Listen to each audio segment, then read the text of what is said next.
Okay, what's up, YouTube? Let me go ahead and pull y'all up real quick. Got a good show today. We should have a good one today.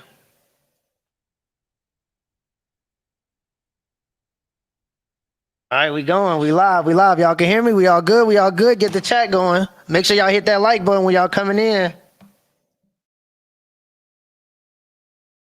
Interesting show today. All right, let's go ahead and get to it. Let's go ahead and get to it. For those who do not know, I did a live stream last week and a lady, okay, a woman by the name of Nyla came on.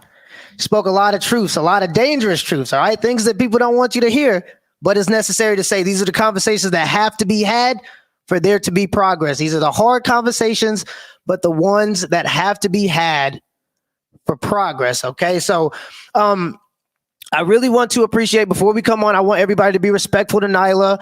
For all the people and all the women and all the haters out there, mostly the women. It was women in there hating on Nyla for some reason, but they were saying she was a white lady. She might be. They were saying she's not from the country. They were saying, oh, she's not a parent. She's not married. This and this and that. I have confirmed. We have spoken on a couple of occasions now. Nyla is legit. Her ideas are completely thorough.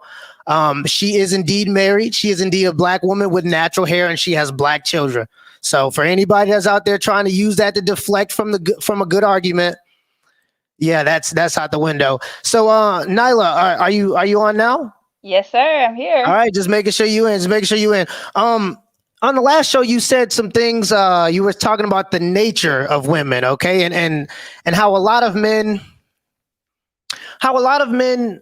don't really understand how bad it is. And even I was caught off guard when you talked about just how bad it was in your experience. So I wanted you to dive into it a little bit in terms of how you feel or what is the nature of women in 2021. Well, in 2021, I would have to say the modern woman is extremely deceptive. Mm. And I would say she's so intensely deceptive that she deceives herself first before she Wow. even deceives others. And that's the part that's really dangerous, because if you have a person that knows they're being deceptive, there's something you can do about that. But the modern day woman, she doesn't even know that she's being deceptive. And we see this in many different examples of how deceptive they are. We obviously see that in you see the weaves and the and the makeup and the lashes. And is it okay if I mention Kevin Samuel's show? Oh, you can mention anything you want to. This is the Nyla takeover for Oh anybody no. that's. This is the Nyla takeover. We're gonna let her do what she got to do. I had a lot of backlash for even questioning some of the things you were saying last time. So I want to let you. I want to let you dive in. Mention anything you want to mention. Go where you want to go. I'll help narrate. I'll help give some questions to direct the thing where we're going. But other than that, I'm gonna let you go ahead and do what you want to do. Got it. So one thing that I noticed in watching his show, that many of the women would call in, and without a doubt, they were giving themselves nines and tens. You know what I Yeah. mean? And he would look like he was shocked, but the thing of it is, these women, they truly believe this. And so that's where I'm going with the deception in a woman's mind. She lies to herself. These Right. women believe this when they put on that fake hair and them lashes. In their warped mind, they really truly believe that this is what they look like. And another way that I've noticed, and that you see the evidence of this, uh, I don't know if you've heard the concept of, if I can remember the concept of a white standard of beauty. Have you heard Yeah. you've Oh heard that yeah. before? Okay, Oh and yeah. I'm going to ask you. I'll ask you a question. Who do you hear talking about the white standard of beauty? Yo, anytime I hear people talking about Eurocentric ideas of beauty, Yes. is always black people. Yes, but I'm going to say specifically white women. To be honest with you, I Oh, don't really hear black men talking about the white standard of beauty when you really think about it. First, you don't hear white women and white people saying that we are the standard of beauty. You don't hear them saying that. You know what I'm saying? Me Oh personally, yeah, when yeah. Oh yeah. Okay, yeah. If you're saying in terms of, yeah, I get where you're going. Yeah, yeah, yeah, for sure. I You don't don't really hear you black don't men. Yeah, necessarily hear yeah, you don't hear white people say, yeah, we're the standard. Yeah, I get yeah, where you're we are going. the Yeah, most that's beautiful. true. We're the That's most very true. wonderful. You don't hear them saying that. And to be honest with you, I don't know that I've ever heard a man. Okay, but okay. Can I make one thing clear before we talk about there's a difference between a man and a beta simp? Two totally different things. I I never hear couldn't a agree with you anymore. Yeah, so when I'm saying man, I'm talking about a straight, normal alpha, a man. I never hear a man talk about a white standard of beauty. This idea was something that was created by the black woman, this white standard of beauty. And the reason why they do that, because in the mind of a black woman, the white woman in her mind is the standard of beauty in her mind. Oh. You see what I'm saying? I mean, it's reflected in some of our culture. I ain't gonna lie to you.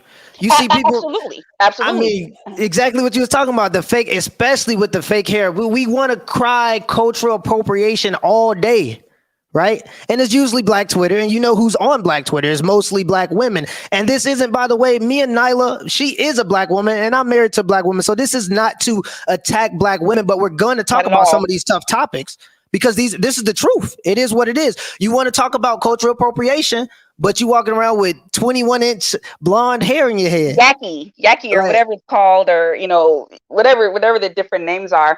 But what I'm saying this is to say this: the black woman hollers about a white standard of beauty, but you're the only one that's saying that it's the standard. The black right. woman is saying that, and so. In my belief, in my dealings with women and black women, I honestly believe that the black woman hates her own image. Mm. Where do you think that comes from? Do you think that is something that is just from? I would assume it's in terms of nature versus nurture. I'm assuming it's nurture, and it's an influence by society. Do you think that that's an influence of society, or do you think it's just an insecurity? I think it's a little bit of both. I think, well, first off, the way we got here in 2021, a lot of Black women have learned this from their mothers, to hate themselves. And here is where I can kind of tell a little bit of my story and what happened to me. Please So, do. okay, so I was born in 1977, and I could tell you that I didn't see what my full head of hair looked like until I was a grown adult. A lot of women in my age group knows this story. We know about the pressing comb, right? Mhm. Oh Like yeah. this is going to get pretty deep. So, in that day and age, like the 80s and 90s, it was a very bad thing to show your natural hair texture. And the reason why I'm saying this is from a woman, my father, he wanted all of us girls to have natural hair. He wanted our hair to be natural, but my mother insisted that our hair was constantly pressed and straightened. And this is how deep it gets. And I'm going to tell a little story here. I grew up in California, blocks from the beach. And I can tell you right now, I do not know how to swim. And the reason why, and that's terrible, the reason why I do not know how to swim, and many black people do not know how to swim, is because we were not allowed water to touch our hair. Because Wow. if water Yeah, touched that's pressed hair, it would revert back to its kinky state. And the black mother didn't want that because it was too much trouble to deal with our head of hair. So she pressed my hair, and then she took me to a shop where her name was Odessa Grant, an older lady who was supposed to be putting knowledge and wisdom into me. She pressed my hair. My mother one day told me that our hair was a curse. My mother told me this. White people did not tell me this. My mother told me this, that our hair was a curse because of its kinkiness, and our hair is very unique. And so, but back then you couldn't show it. So basically, that's poor. I kind of grew out of that, and you saw my hair, so you know that my hair is natural now. yeah, But absolutely. but the problem is when that is put into a child's head, we grow up thinking that our hair is bad. I'm not alone in this. You had mothers pressing their daughter's hair. You had mothers putting that chemical, the relaxing chemicals, which are cancer causing, into our hair, causing our hair to thin out and to bald. My mother and my sister both are completely bald. They'll never have hair again because of the things that we put our hair through. Wow. And here's where the deceit of a woman comes in.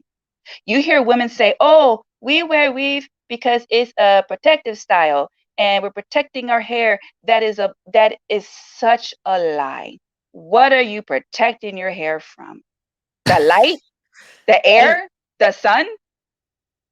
and no, I don't want to, 'cause, last time people weren't having that. I tried to intervene, and people weren't having it. They want to hear you talk. So I do want to allow you to talk. But now that you say that, and I'm going to put up a poll after this. So anybody that's in the live, make sure y'all stick around for the poll. Y'all probably see it on y'all timeline. But when I have conversations with black men, typically speaking, it is them who say they like natural hair. Black men like Absolutely. natural hair.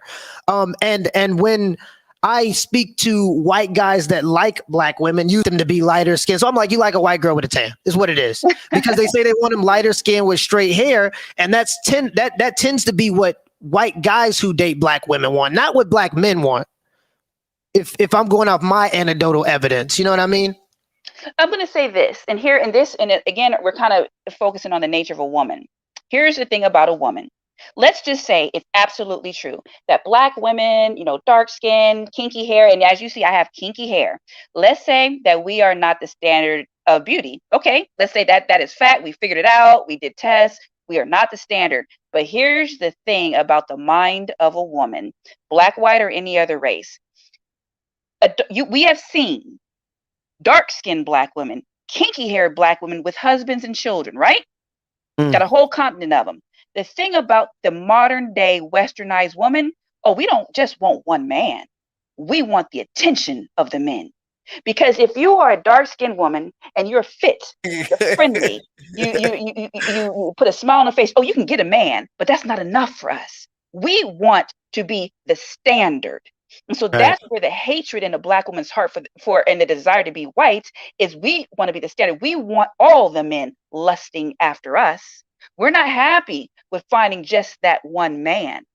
We want them lusting after us. So that's why they want to put on the weave and all these crazy things, because we want to be lusted after. We're not satisfied with our one man that wants us. You see what I mean? Do you think that's natural for all women to want more male Absolutely. attention, or as much male attention as they can get, or Absolutely.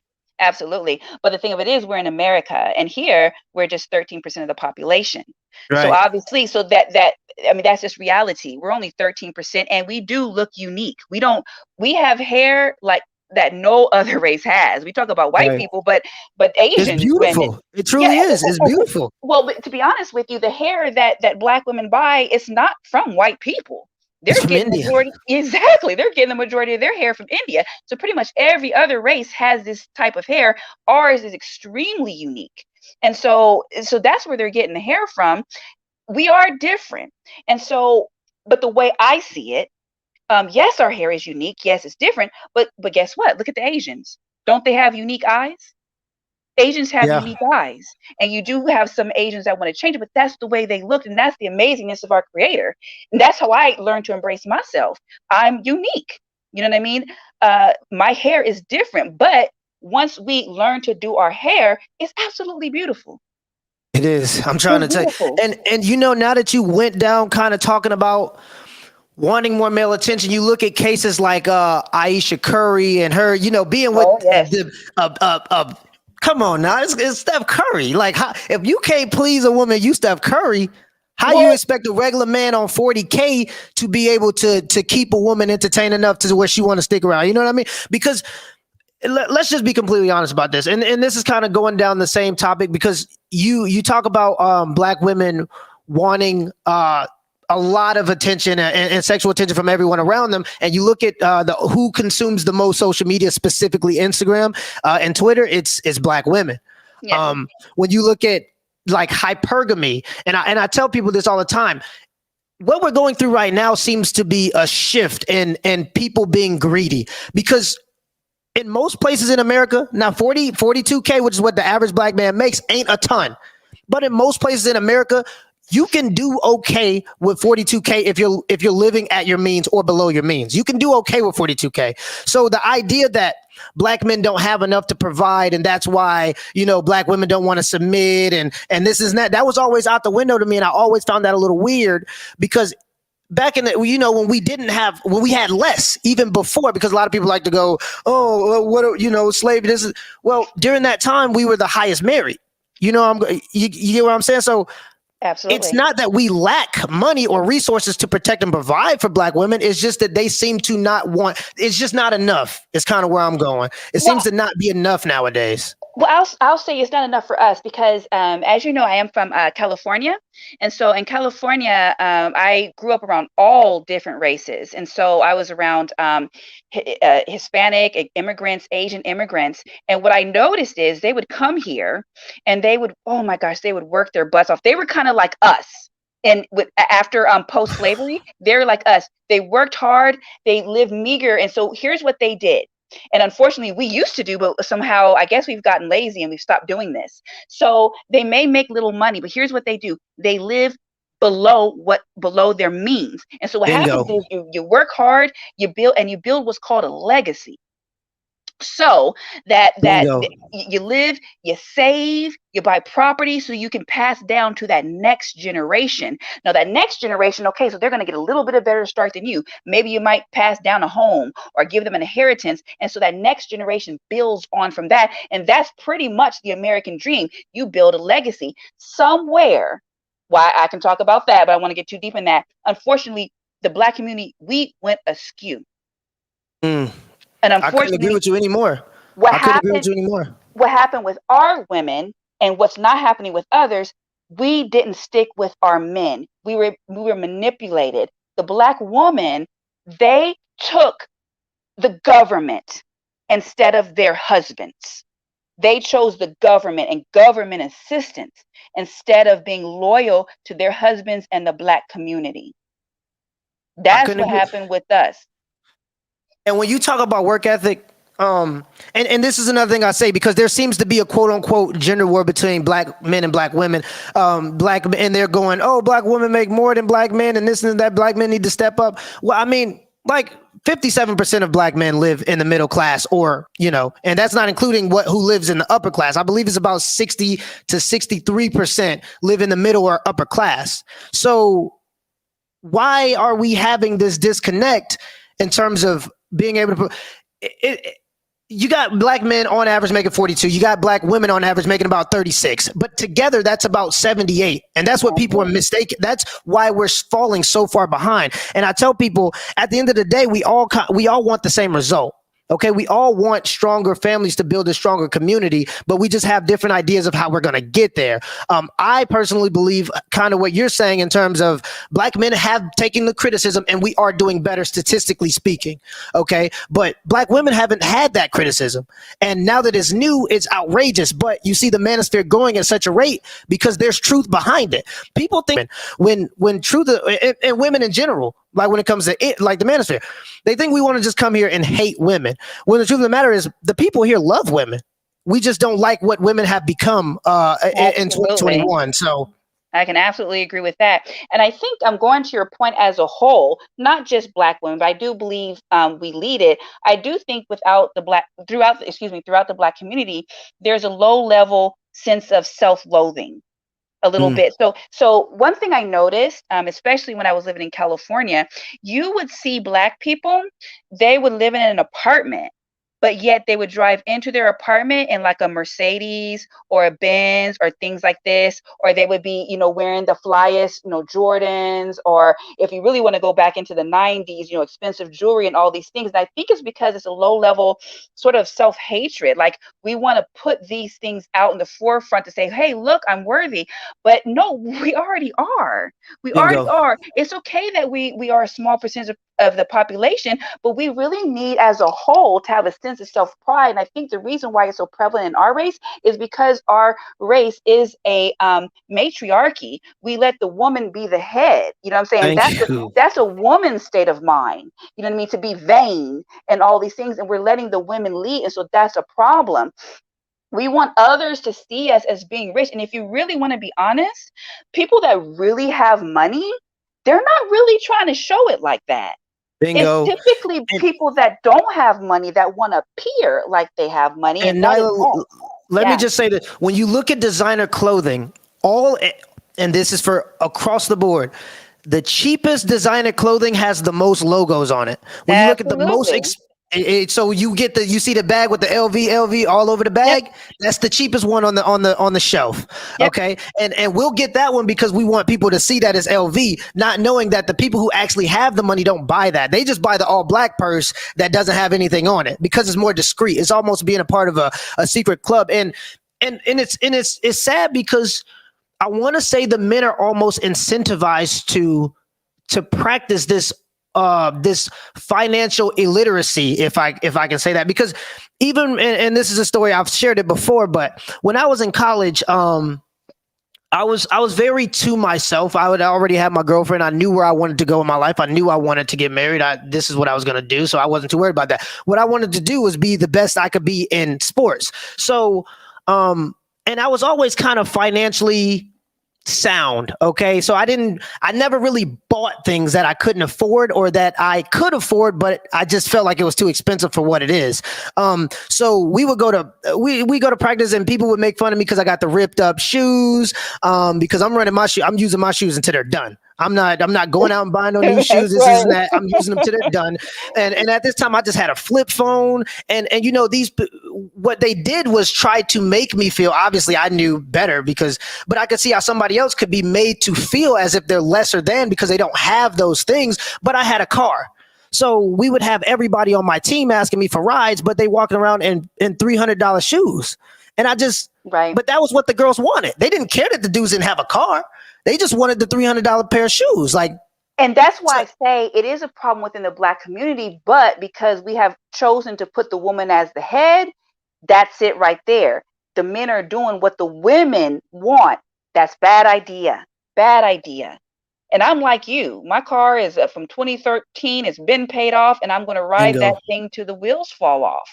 You know what I'm saying? But when you're like that, that's because you're secure within yourself. When you're doing all these things, you somehow feel that you're less than. And this is not about white supremacy or white standard of beauty. None of that. They're not going around saying we're white and we're supreme. We need to be okay with who we are. We need to put women back in their place because that all of this is a woman's idea. That vanity, that's a female mindset, and unfortunately that female mindset is pervasive in the Black community, and that's why we need to have these talks, because we need to stop this, because at the end of the day it's killing us, Can honestly. you can you tell me kind of how what you feel about the 78% out of wedlock rate, probably Oh about 80 yeah. in 2021? I want to know how you feel about it, and what do you think? How do I word this? What do you think?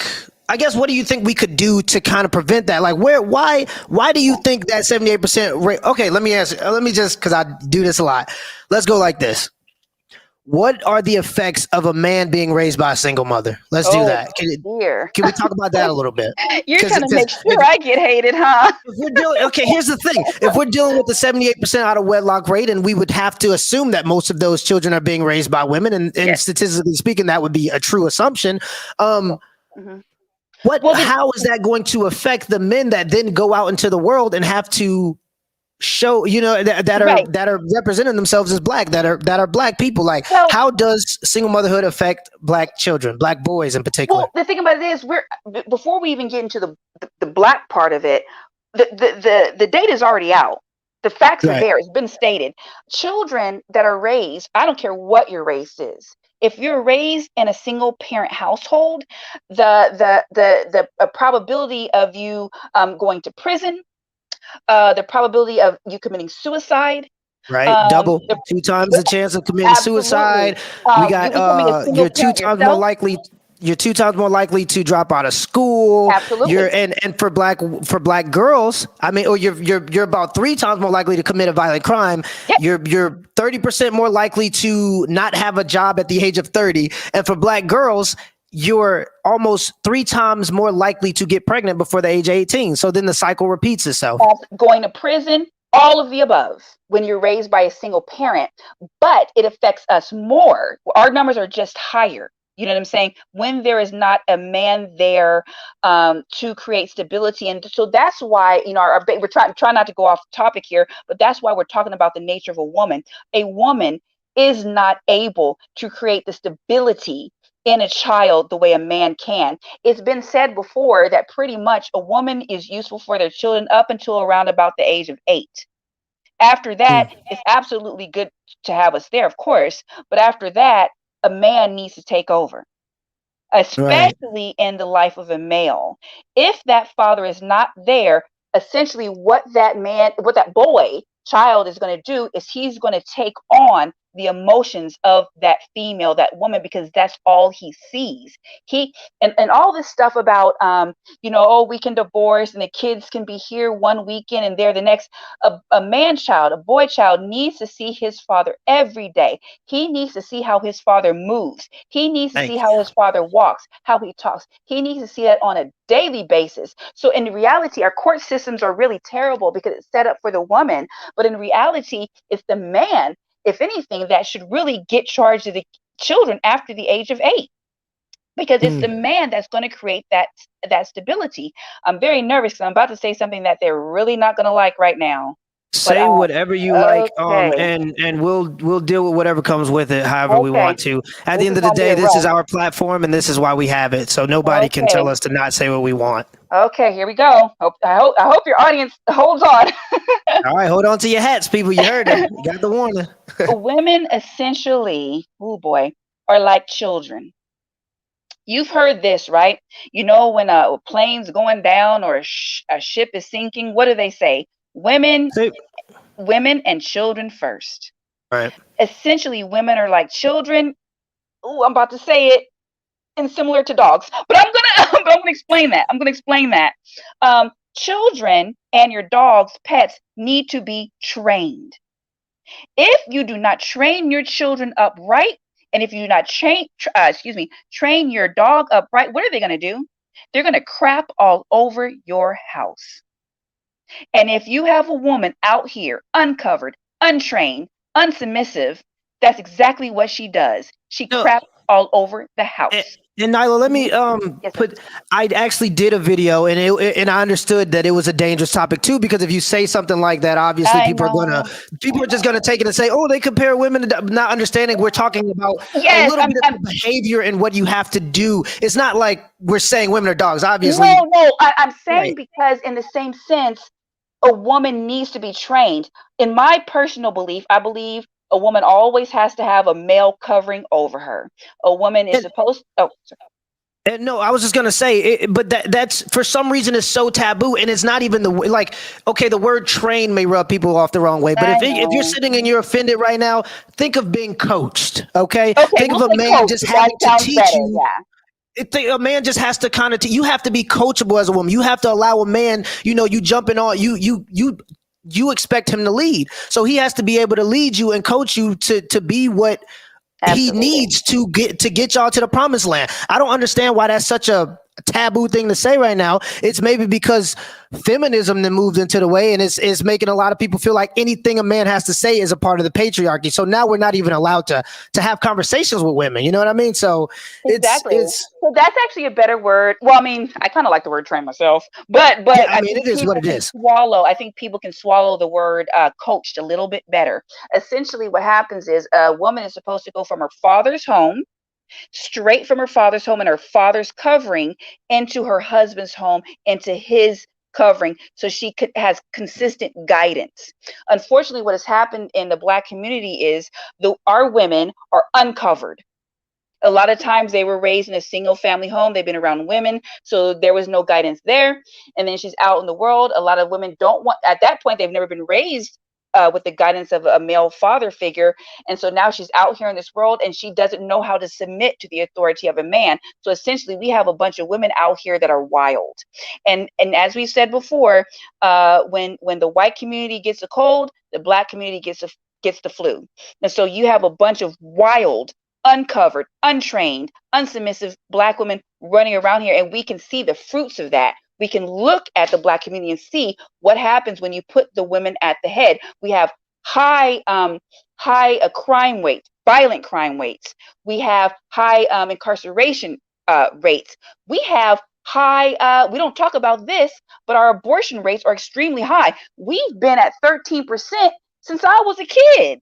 Our number should be way higher, but we have millions of our black babies are in genocide. This is our women that are killing their babies. We have all of these different things. This is what it looks like when you put the women at the head. We are the only community that does this. No other community on this earth puts their women at the top but us. I couldn't agree with you anymore. I Right. couldn't And agree when with you you more. talk about these things the way I do, you say that you hate women, you hate black people. Not at all. I'm a woman myself. I don't hate black women. I just believe that there is a place for a woman, and our place is amazing if we would take it. But somehow things have gotten flipped in our community where we put the women first. And so let me just add this really quick. So what happens is, back to your question, when you do put when you do have the woman raising the kids as a single mom and you don't have a father, what happens is the black woman, she flips the roles. So what you see now, you see a lot of black women out here being very masculine.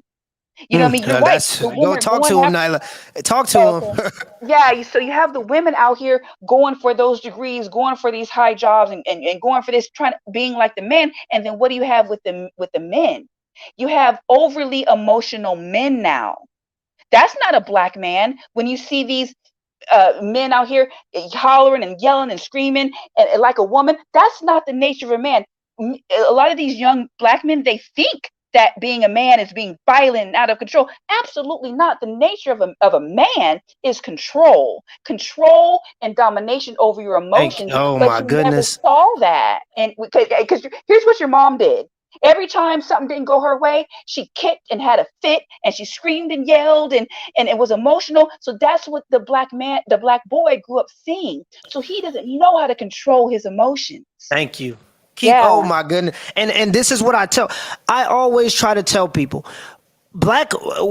Any single mother, it doesn't even got to be black. Regardless, a single mother is going right. to coach a boy up to be what they wanted their man to be, or what they feel like Yes. they What wanted they their man think to be. a So man they should be. Thank you. And so they teach these young men to be overly emotional. They don't teach them any responsibility. And then they wonder why they end up in prison, because when they got in trouble in school, you went and yelled at the principal instead of yelling at the boy. Instead of telling him, Absolutely. instead Yep. of disciplining him and telling him where he was wrong, you went up to the school and you yelled at the principal, and that told the boy, I could do no wrong. So he kept doing mischievous things and getting away with it because his mama was there to protect him Because all the that's your time. So when he, baby. That's your baby. And see, that's a woman for you. And the thing about it is, there is a place for that. But when that woman does not have a man, because what a man will do, he'll step in and he'll check that. And he'll come to thank school you. and say, hey, what was my child doing? What was he doing? He's going to check that. But a woman, because we're mama bears, which there's a place for that. We want to protect our babies. We want to protect our babies, but we need a man over us because we want to protect our babies, but your baby's been cutting up. Right.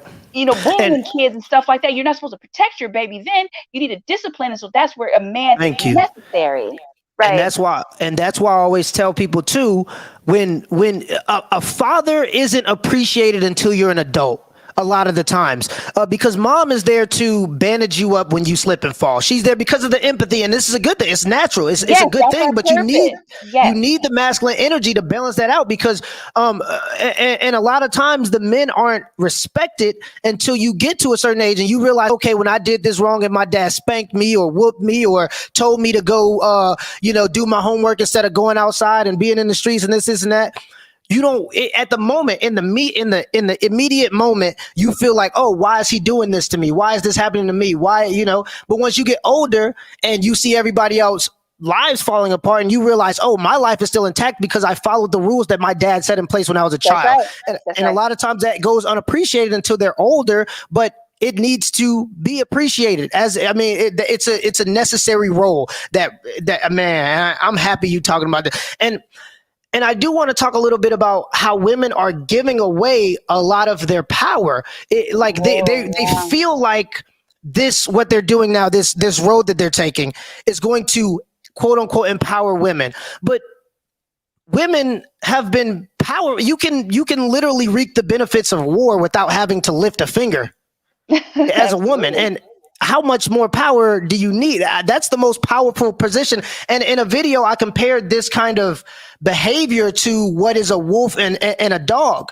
Okay. I said the wolves, they didn't want to they were a little bit more reluctant. They were a little bit more antisocial. They wanted to compete with human beings. They wanted to compete with men for territory. While dogs said, hey, we can't beat them. They're more dogs were more social, so they came around and they said, hey, I can use humans to survive for longer. So when you look at who's prospering more, you're seeing that although the wolves may seem a little bit more independent, a little bit more rough, and you may salute to that, you see that the dogs are actually prospering more because they've allowed for somebody to take the lead and make sacrifices on their behalf. You know what you get where I'm going with that in terms of how that can be comparable to women's situation currently? In comparison to women, yes, I do see that. Yes. Mm-hmm. Yes. So I mean, why would you give away your natural ability, like the ability to just be vulnerable, that natural? Why would you even want to give that away? You know what I think it is? I think what it is, a woman's mind is very confused. A woman's mind is very confused. And so when we say, the man is the head, I mean, we understand this. I mean, any company, there has to be one CEO, right? There has to be a CEO, and then you have different levels and different people. The problem with a woman, we think that because we're not the CEO, we're not the supervisor, we think that our role is less important. And it's not. Our role is just as important, but no, we're not the CEO. And that's okay.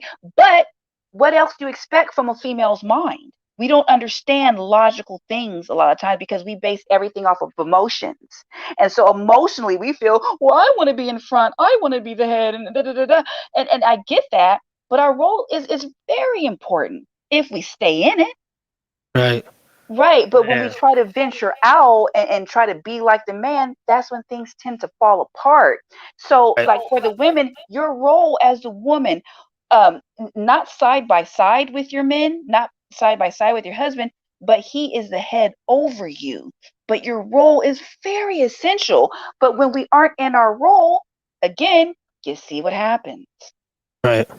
Yeah, and so and so let me make it clear. We're talking about Black women because we're Black, but understand the feminist movement that was created by white women. That was not Let's for go. us. Let's That go. was Get not into for it. us. So don't think I'm saying, oh, we need to worship the white. Not by any means. The white woman, she and again, I'm not racist. I'm not saying this. I'm just speaking real. The white woman, she's the one that engineered all of this. But unfortunately, us Black women, we just fell right into it.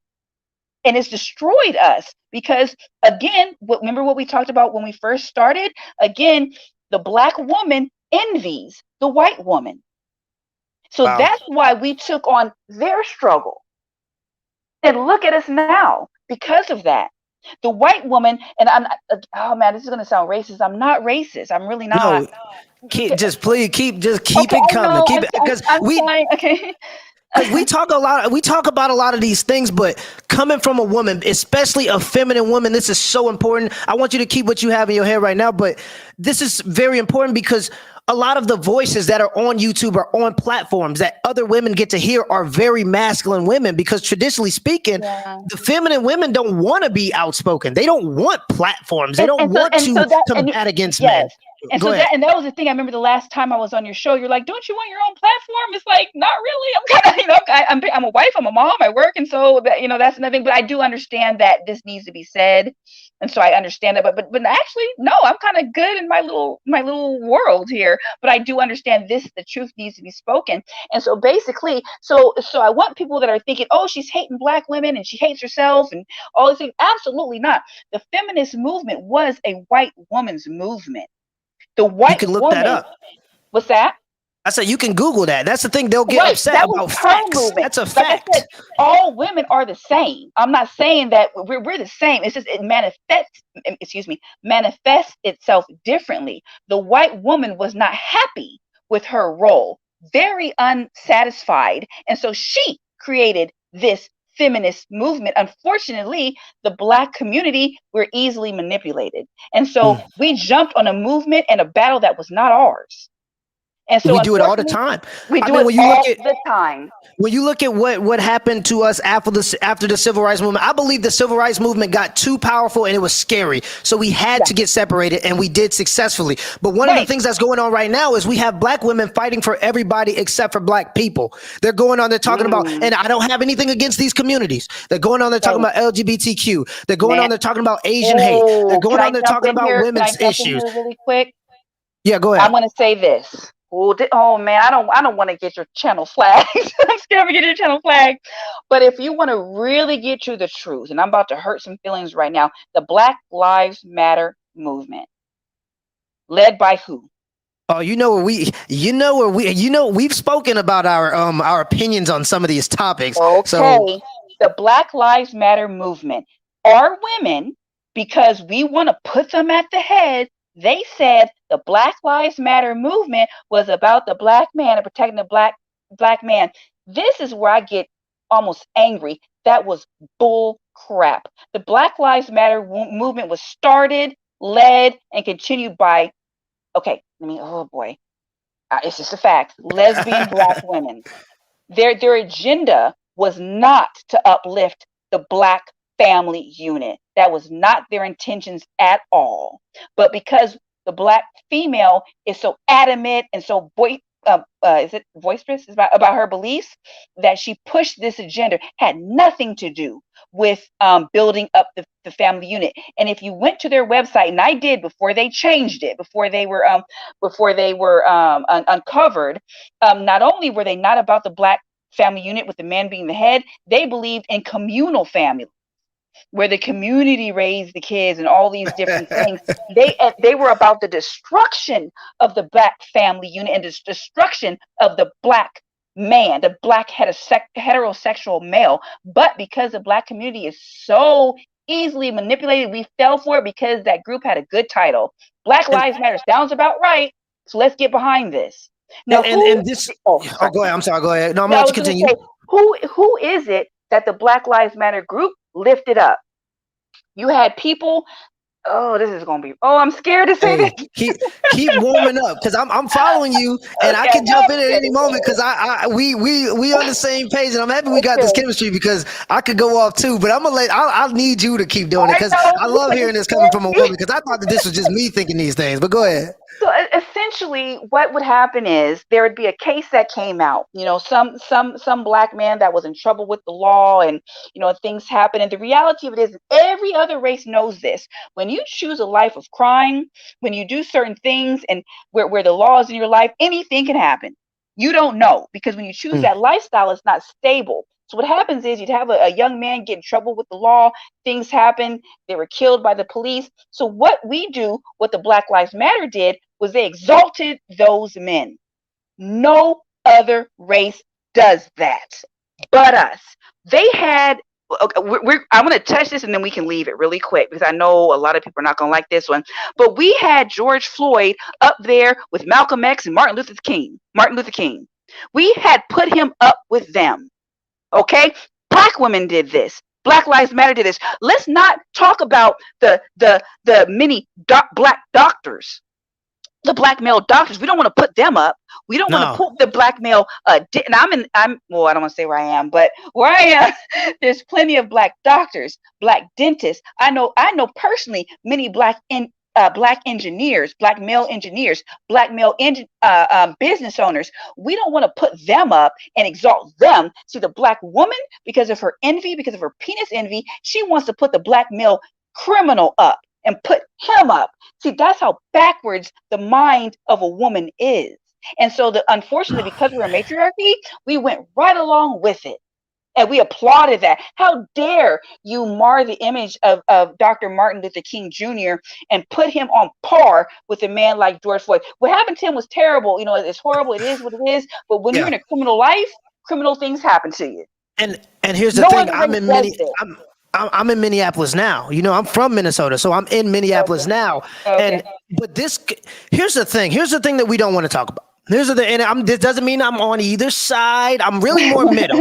I'm for whoever gives black folks the whatever they're gonna give us. That's where my vote is going. Okay, so if somebody gives us something or says they have this to offer to the black community, that's where my vote goes. I don't go for the okey doke. I'm not choosing Democrat just because it's cool to choose Democrat, and everybody in our community say that, and they say if you don't choose Democrat, you're Uncle Tom or this. Well, you already know You I've call lost me it. what I've you already will. told you I've lost everybody in my family because of my beliefs. So yeah. And this and this is the thing. Like people look at a $20 super chat and they go, "Oh, you're doing it big. You're just saying this stuff just so you can make."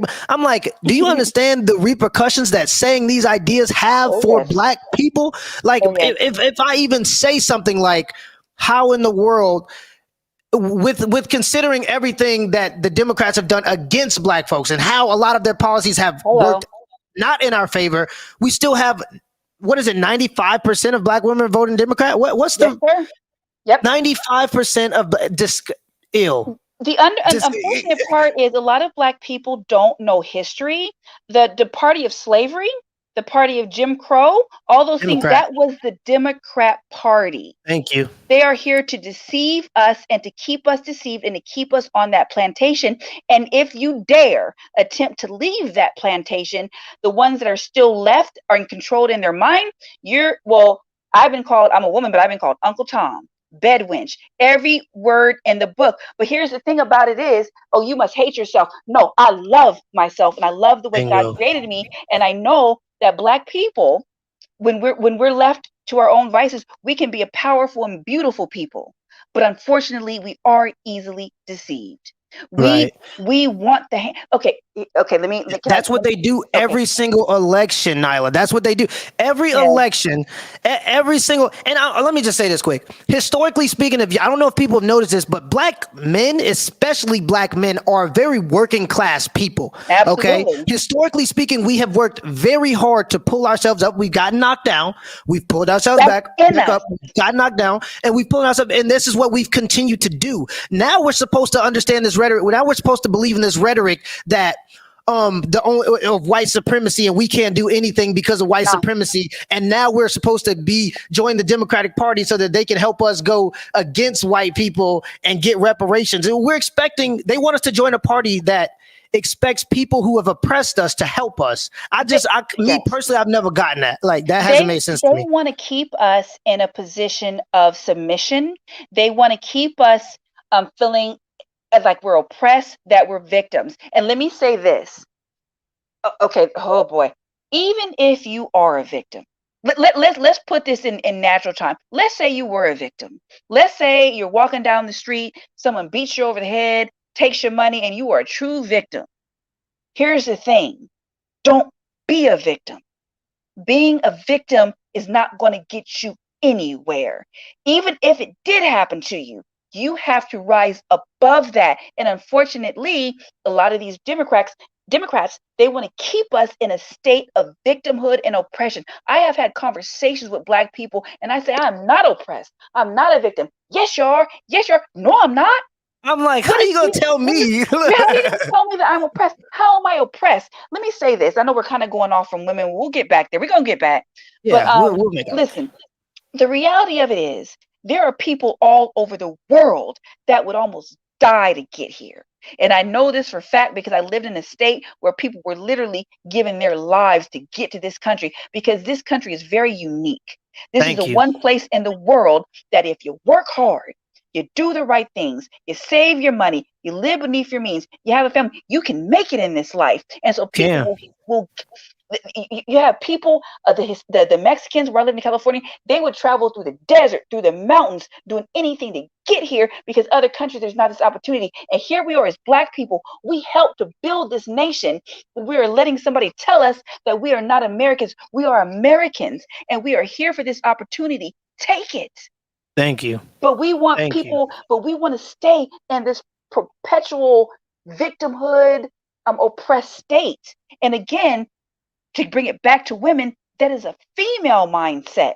That is not a male mindset. A male mindset is not about victimhood. It's not. A woman's is. Again, we go back to that phrase, women and children first, because that's what's in us. Women need to be protected and helped. And so that's why the black community is requiring, demanding help from the government. No, Do it on your own. Work hard. Make it happen. We need to get rid of this female feminist mentality in the Black community because that is not who we are. Thank you, man. I'm so happy, Nyla, you on here saying these things because and one of the things I tell Black men in particular is you gotta leave the country. If you think that you Hmm. have it bad here, where are you gonna have it Yeah. better? And I've been to I spent a month in Kenya. I spent the whole month of March in Kenya. I'll tell you now, it's not better. And if you're a woman, Right. if you're a Black woman in particular, you need a man there. It's Oh not. yes. If you are you going to go to China, the place where they were kicking Black people out of hotels because they said that it was the Africans that brought the coronavirus. I don't even know if you can say that word, but you know where I'm going. Yes. Brought that into the world. They said that the Africans did it, so they were kicking Black people out of hotels. They're killing the Uyghur people right now. Wow. There's a massacre going on in China. They're literally doing a Holocaust right now. No one's talking about it because China has a lot of financial power.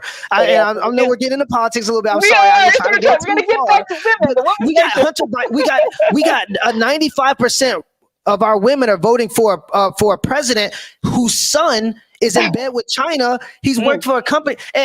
He got caught saying the N word in email or in yeah, just Let's very not talk recently about in when he was emails. on God, what is that guy's name? The God, something the God, Charlemagne, is it Charlemagne the Charlemagne or God. And Biden went on there, he legitimately said to our face, you are not Black if you don't vote for me, and we still voted for him. My dummies, God. My God. dummies?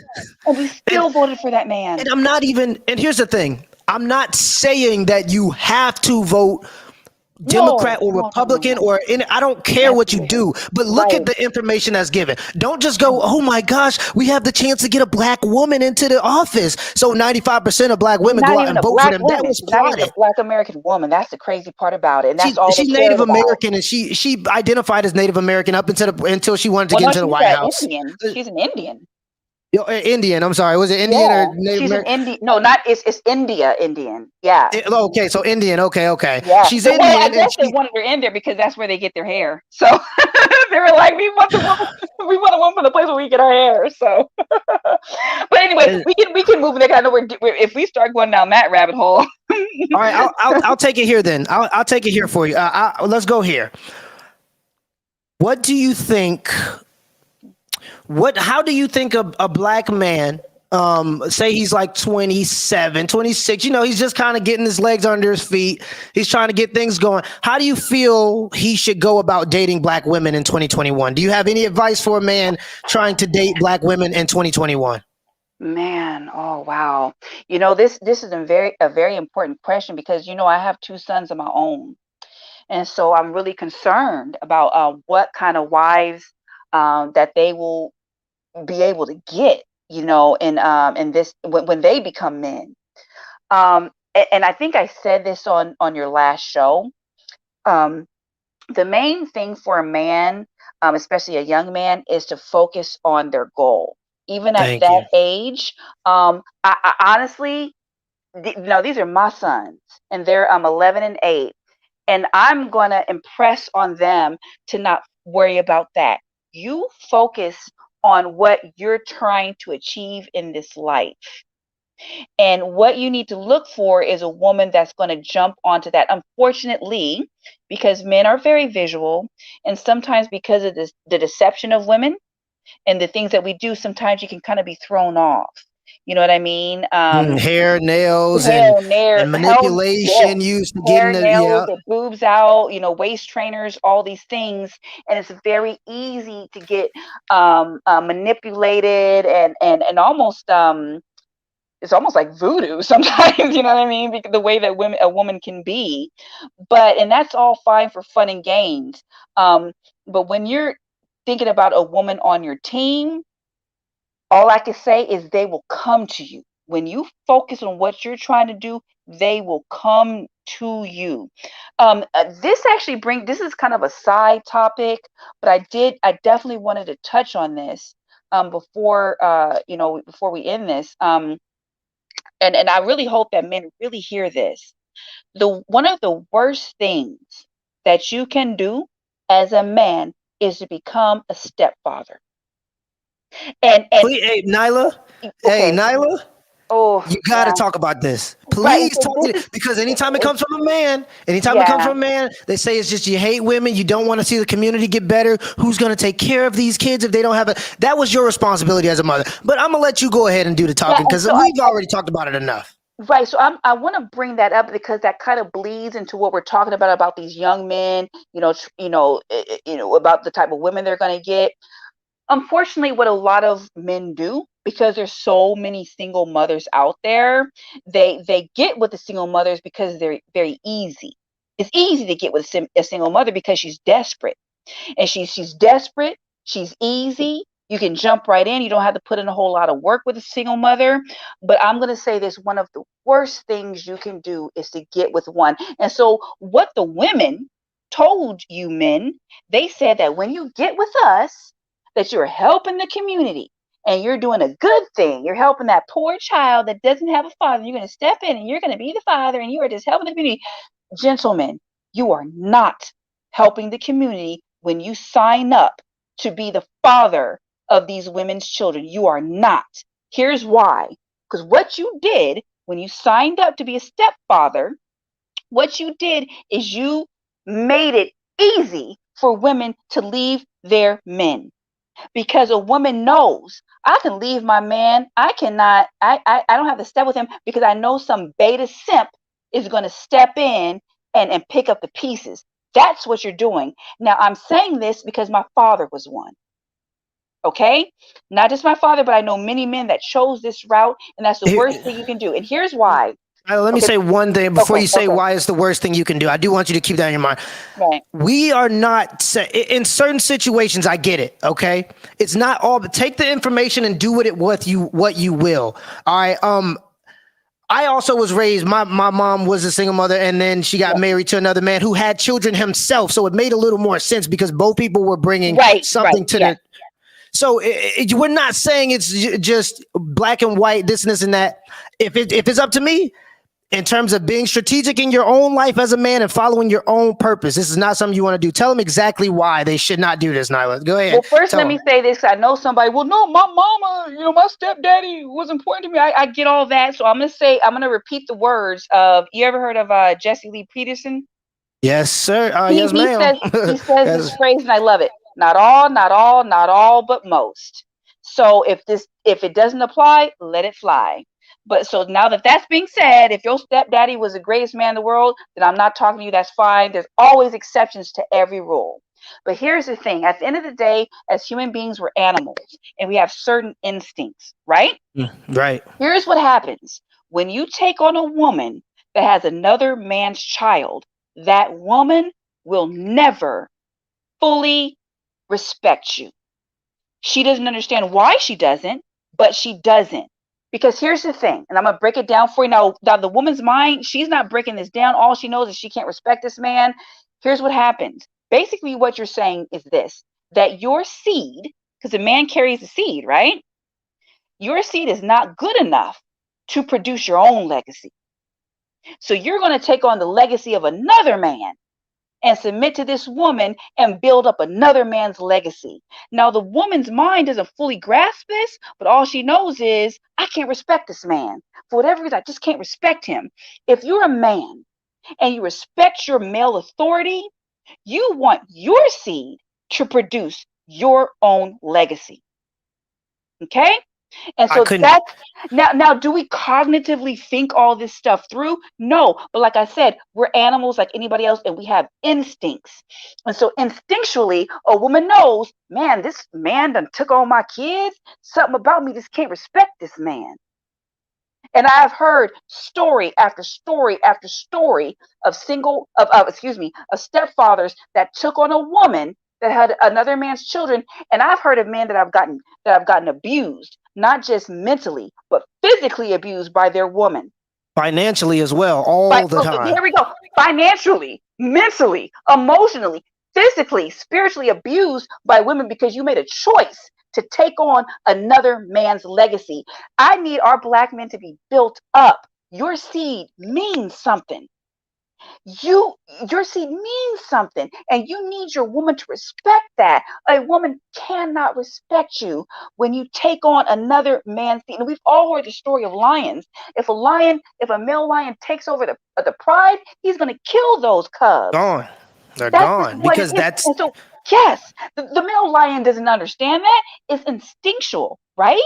So even in us, there's certain things that are instinctual. We don't understand it, but it's instinct. So a woman knows, wow, this man done came in and took me and my kid and this other dude. Wow, I just can't respect this man. She doesn't understand it herself. But all she knows is I can't respect this man. And she's not going to give it to you. I would love to tell the story of my family, but that's a rough one. I'll kind of, maybe I'll save that. But yeah. okay. Okay. I mean, if you want to tell it, we got time. I It's think. gonna I make it's mean, gonna make this podcast. I do kind of want to tell it because I think people need to hear this. there's a lot of people listening right now. Now we got Uh, 600 people in the live. Make sure y'all hit that like, hit the subscribe button. Nyla does. I am actively helping Nyla get her own channel. She has her channel now, but we're gonna. I'm helping her put some things together behind the scenes so that she can really get this stuff out there. But yeah, I think a lot of people are interested in hearing what you got to say, Nyla. So if okay, you want to tell that story, we got I'm time. gonna try to I'm gonna try to condense it as much as possible. My father, God rest his soul, he's passed on now. He died of stage 4 lung cancer. But I love my father, but I would be a liar if I said that my father wasn't a beta. Okay. Now that being said, my father was a police officer, and he retired from the United States Army. So we have two flags. You know, they give you the flag. We have two flags. My father was an honorable man. You would think that he was an alpha, right? What my father did, God rest his soul, he took my mother with two children, because this was back in the 70s. So all this information, the manosphere, this wasn't out back then. So back then, when you took on a single mother, that was an honorable thing. So my father, again, God rest his soul, he believed that taking my mother with two children was a good thing. But here's how my father's story ended. He took her on. My mother had one other child, and that was me. And I'm a female. So my father's legacy will not be carried on. My mother wouldn't have another Wow. child for him. She wouldn't have another Wow. child because I was the third child, so she wouldn't have another. So my father's legacy dies, unfortunately, with me because I take on my husband's legacy. Okay. My father stepped in. He worked hard and made a good life. He became a police officer. And now to this day, after his death, my mother, she didn't have to work another day in her life, because that's how well my father provided for her.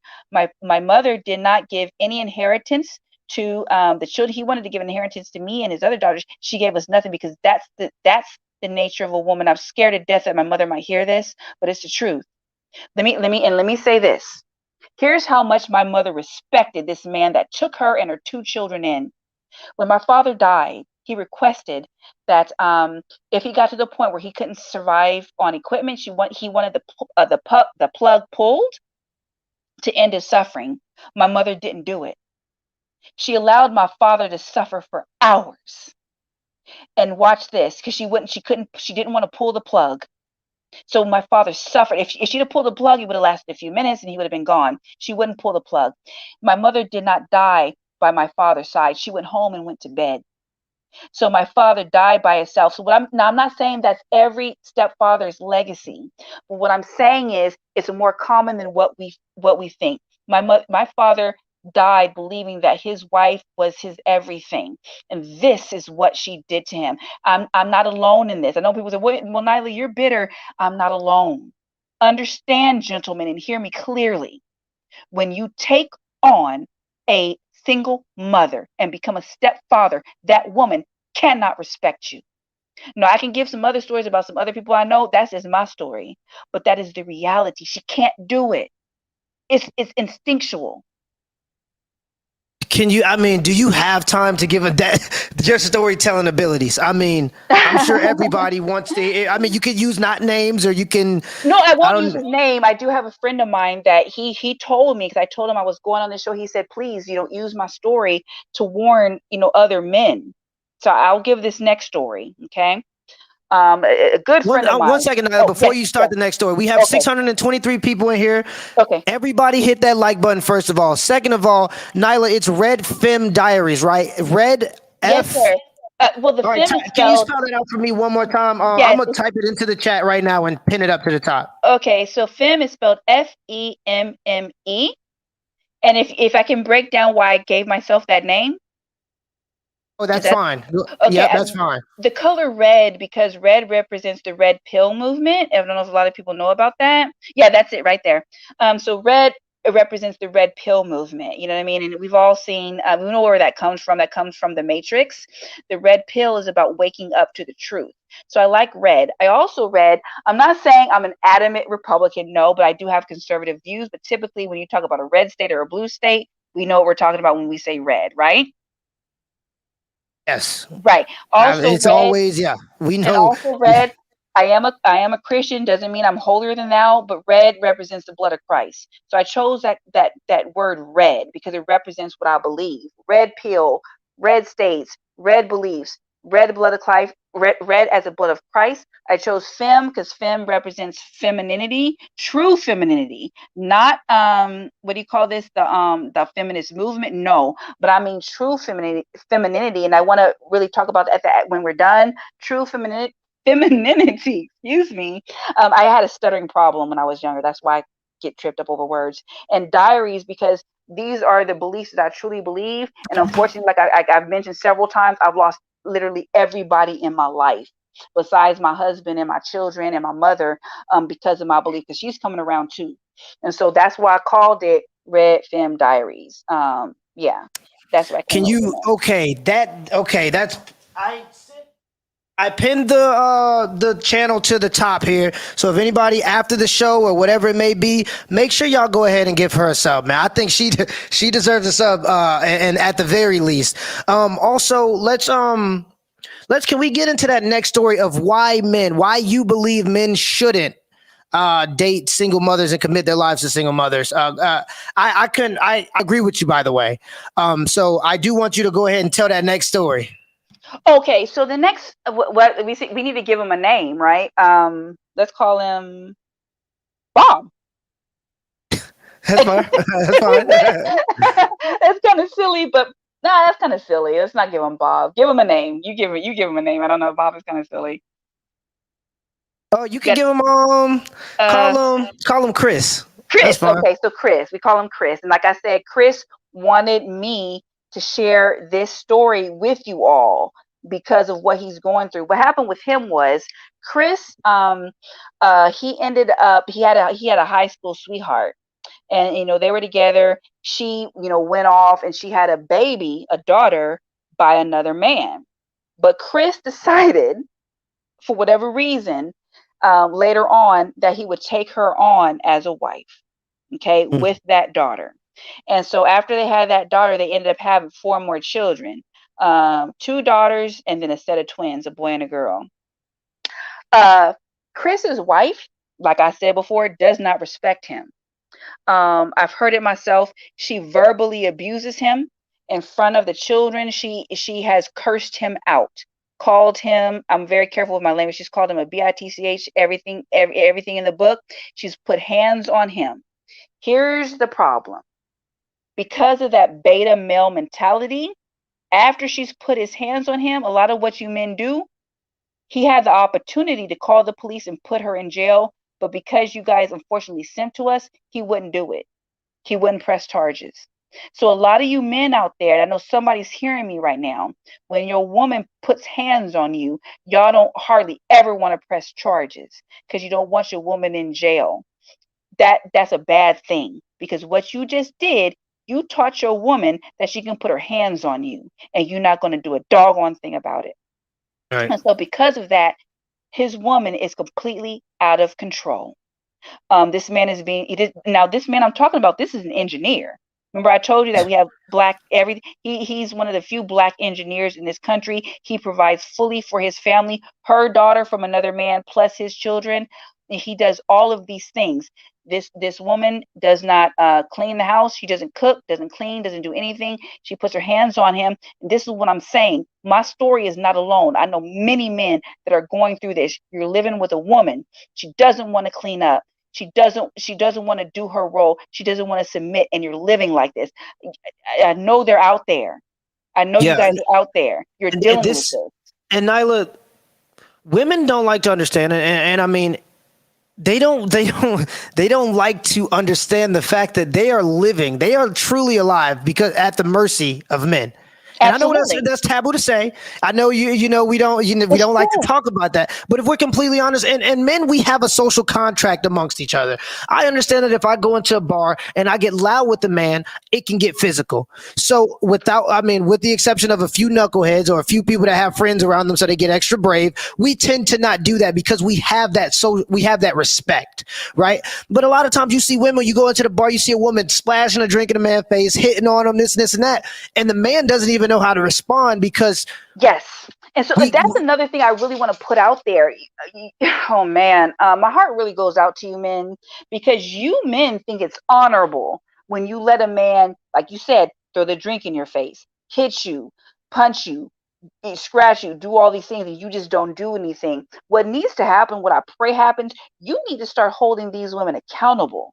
When a woman puts her hands on you, you call the authorities, and when you call the authorities, you let her sit in that cell, because women are not being held accountable. That's the problem. So that's why you have so many women that are out here out of control, because y'all just aren't doing. Well, I don't want my woman to be up in jail. I don't want her to do this. I don't want her to do that. Stop. Hold her accountable. You men do not deserve abuse.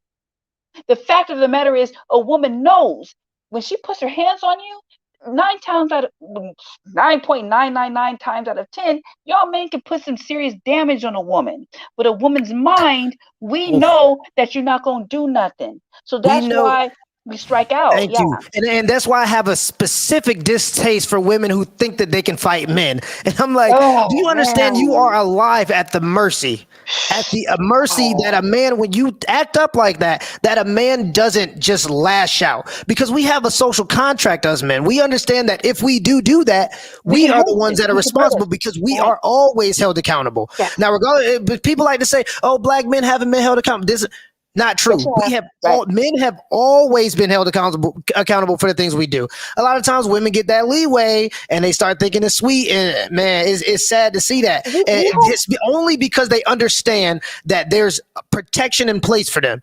They understand that they can do it because there's not much a man can do back to them. That's the only reason they act that way. If men at large were just, if every man that got hit by a woman hit them back, that wouldn't be a Man. thing. I guarantee it. We have sunk into such a low depth that I have seen, like, on social media, not my own personal life, but I have seen women threaten men. Hit me, hit me, hit me. Come on, hit me. Oh, and here, and we're going to go back to where we first started. We're going to go full circle. Remember, we talked about the lies and deceit in a woman's mind. In a woman's mind, she really believes that I can fight this man. She thinks that, because the reality of it is, you can't fight him. You're going to call the police. You know what I mean? You're going to cry. You're going to do all these things. But in a woman's warped, confused, childlike mind, she thinks that she can fight this 6 foot tall, muscle bound man. That's why a woman needs to be kept in strict submission to male authority. Because if we're not, this is what we see. We see 5 foot 3 inch, 110 pound soaking wet woman trying to go up against a 6 foot tall muscle bound man and thinking she can really beat him, because that is how sick and warped and confused a woman's mind is. We need to stop this. This is probably the best live I've ever done.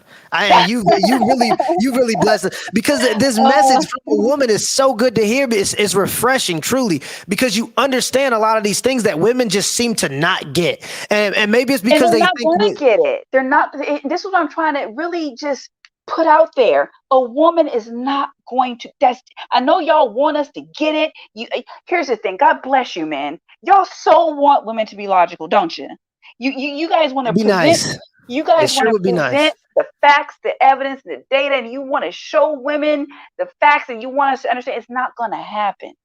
What you need to do is you need to take control over a woman the same way that you do a child. And someone's going to say, because of the things I said about my mother, well, she's just doing that because she's bitter. But remember what I told you before, what do I do for a living? I work with women and women only.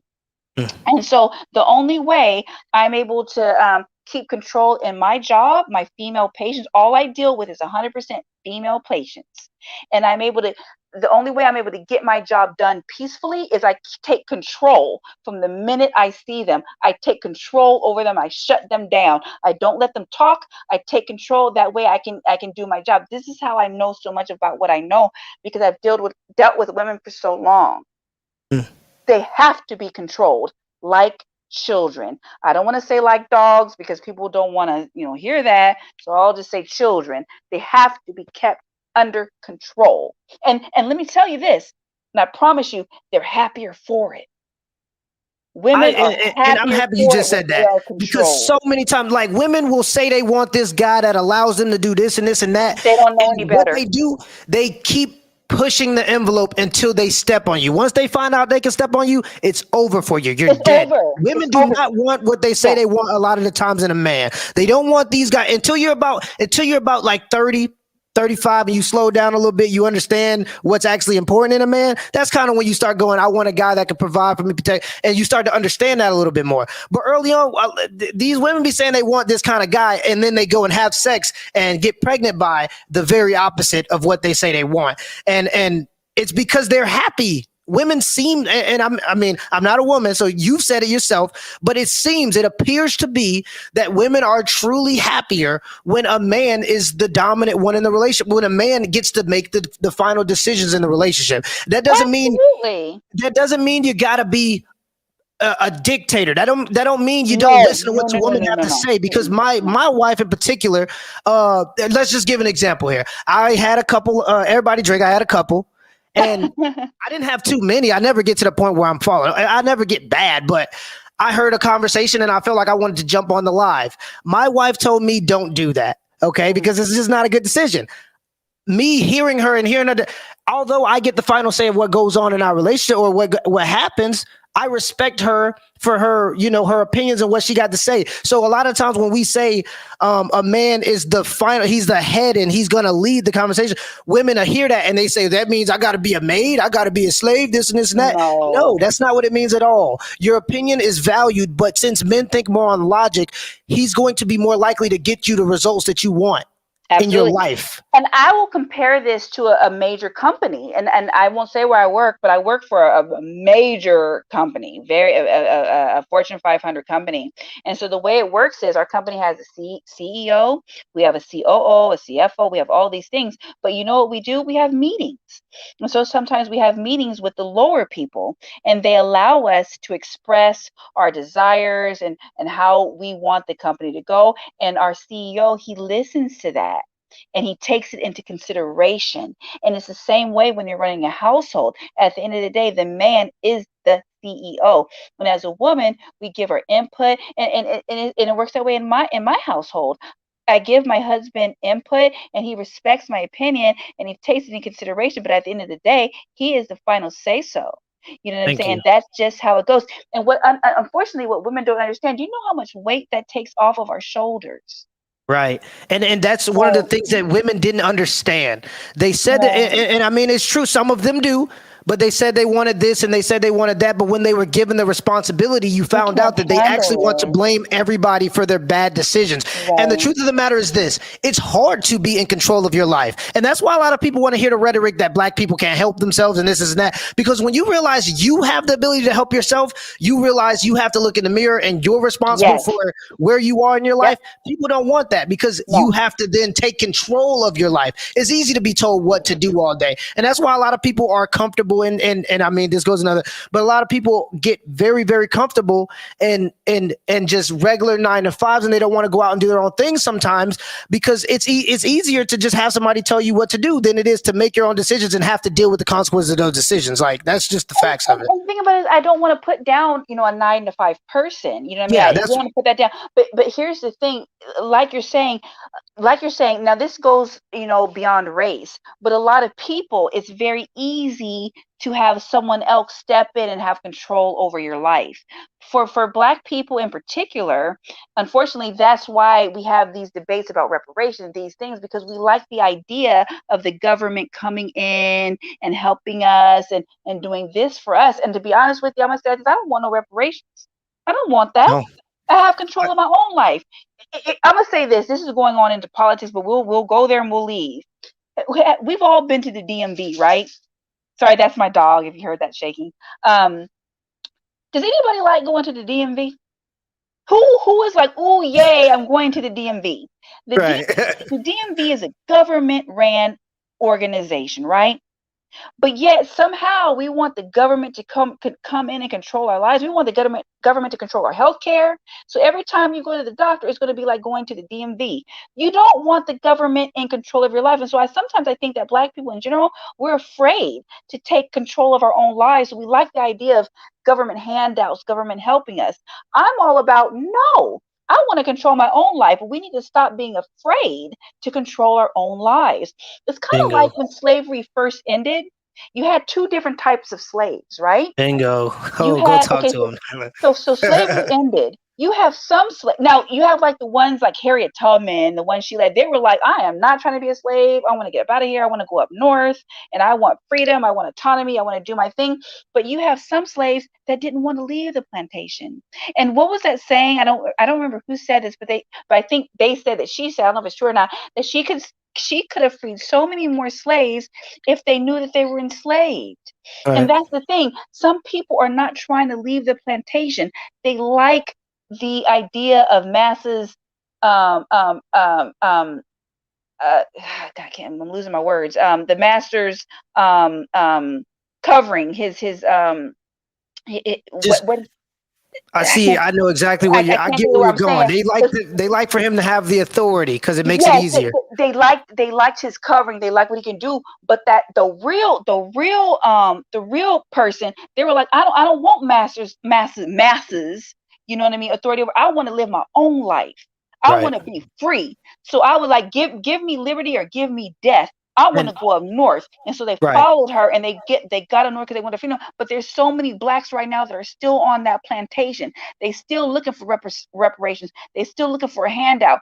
There's still a And lot of black and men this out is here right and now. this Yeah, okay. this is full circle to allowing women to lead Yes, your culture. That is a very yes, feminine mindset. You don't very. understand that when people give you things, they're going to control what happens in your life. You Yes, think the government is going to give you health care and all these man, this check every man, month, and that's socialism. man. Once they do that, they're going to Yes. then control what you can do. Now you can't go to McDonald's and have that burger you want. No, you All right, can't. No, because you now can't. it's on the whole government's health care. Now And they because control what you eat, and and, because and so it's like mhm.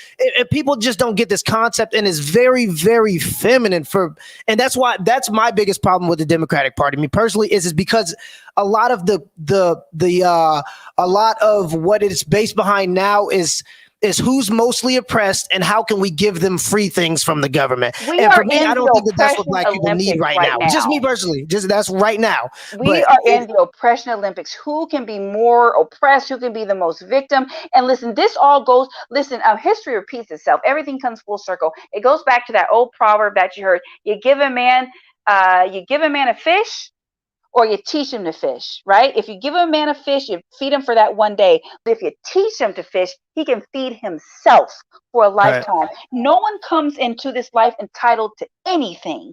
No, and so again, this is going to go back to that woman's mindset, a very entitled mindset. Going back again to that women and children first. I'm a woman. I'm entitled. No, you're not. Nobody owes you. You come into this earth not entitled. Okay? You don't deserve anything. If you get anything in this life, praise the Lord, but you're not entitled to nothing. And so, okay, I'm kind of going off topic, but let me just say this point because it's in my head right now. Mm. So remember how we were talking earlier about how women, black women, have this, they created the white standard of beauty. They did, right? So Right. here's my thing. We have in our minds as black people that white people are just living these perfect lives. And I'm saying this, I've been around white people. They have problems too. Everybody got problems. And they come in different levels. And I'm about to blow your mind if you're ready for this. I'm all ears. I'm sitting here listening to you, and I'm just like, so much of what you're saying. I say it. I think it comes different off of a woman. I think that's great for both perspectives, and I'm happy that there's a woman saying this because other women and men alike need to hear this coming from a woman. And Yeah. like, yeah, bro, if you want handouts, that's seen as weakness. Okay, from It's women weak. too. That's a woman needs a woman needs help. We do because we're weaker. We need help. I need a man because physically I'm just not strong enough. I need a man and it's okay.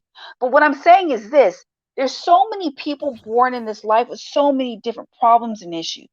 There are people born in this life with physical disabilities. There's certain people that are born mentally disabled, physically disabled, all of Bingo, these different things. We're not entitled to anything. If you're bingo. born on this earth and you have a healthy body and a healthy mind, then you have an advantage. You have a privilege. We have this word called white privilege. Excuse me. Please forgive me. I get tongue tied sometimes. No, Um, you all right. We got yeah, because all night. yeah, I sometimes I used to stutter when I was little, so I struggle with it sometimes. But we have this word called white privilege. That is bull crap. If you are born into this world, and if you are healthy and able-bodied, and if you're on top of that born in the United States, guess what? You're privileged, even People don't if you're understand, black. and that's why I say travel, because they Yeah. don't understand that just living in America, Yes. we can look, listen to you. We have fat homeless people, like That's people. We insane. have, you can drink your bath water here. I mean, it's not good. It doesn't taste. You might get some fluoride But in you you, right? can. It's not great. But Yes. these are the privilege. If you are here and you have a house and a car, you're within the top 5% richest people in the planet. So Hello. it's, Hello. so just being here is such a, and I want to put this up because this is the mentality that I'm talking about. I'm sorry, I'm trying to find it quick. It might have escaped me a little bit here. One second, one second. No worries. It was from Adrian, and he's saying that nah, they dropped bombs on Black Wall Street in Tulsa. Oh, I geez. Here we want go. reparations. Here's the thing. Here we go. Here we Adrian. go. This is just specifically for you. I get it. Okay, Wow. we've had it hard. I get it. We've had it hard. This is what I say all the time. But you expect the people that bombed Tulsa to give you something. You get where I'm going? Like, you expect the people, Whew. you're talking about atrocities, and you're going to stay stagnant because you expect them to give you something. They can, and it's nice when we give reparations to like Asian Americans, and other people have gotten reparations, and I believe it would be right for African Americans to get that too because It of the ain't gonna suffering. I get it, happen. but I'm not expecting that, and I'm not waiting on it. I'm not going to tell my daughter I can't get her braces because the white man gave me my reparations yet. I'm not Can I, doing it. can I'm going I to go out tell and get you my how own. I see it? Can I tell you how I see it, Mr. Poor Man? I call you Go Mr. Poor ahead. Man. Here's the way I see it.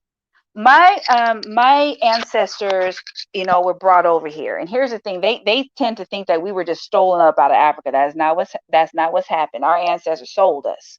Okay, make that clear. Number one. And so who was his name? Adrian. He Yeah, it he was, yeah. he Adrian. he believes he deserves these reparations. Let me explain to Mr. Adrian. You're not going to get those reparations. What they do is they hold that thought of reparations over your head like a carrot, and they have you following after reparations when you can be taking full advantage of all the opportunities here in America. Instead of that, you're waiting for these reparations. So while you're waiting for reparations, guess what's happening? Jose, he's building a construction business. Okay. Thank you. I don't know the Asian names, but Kung Vietnamese. Lee. I think the Vietnamese in this country own Okay. about. I think they have about.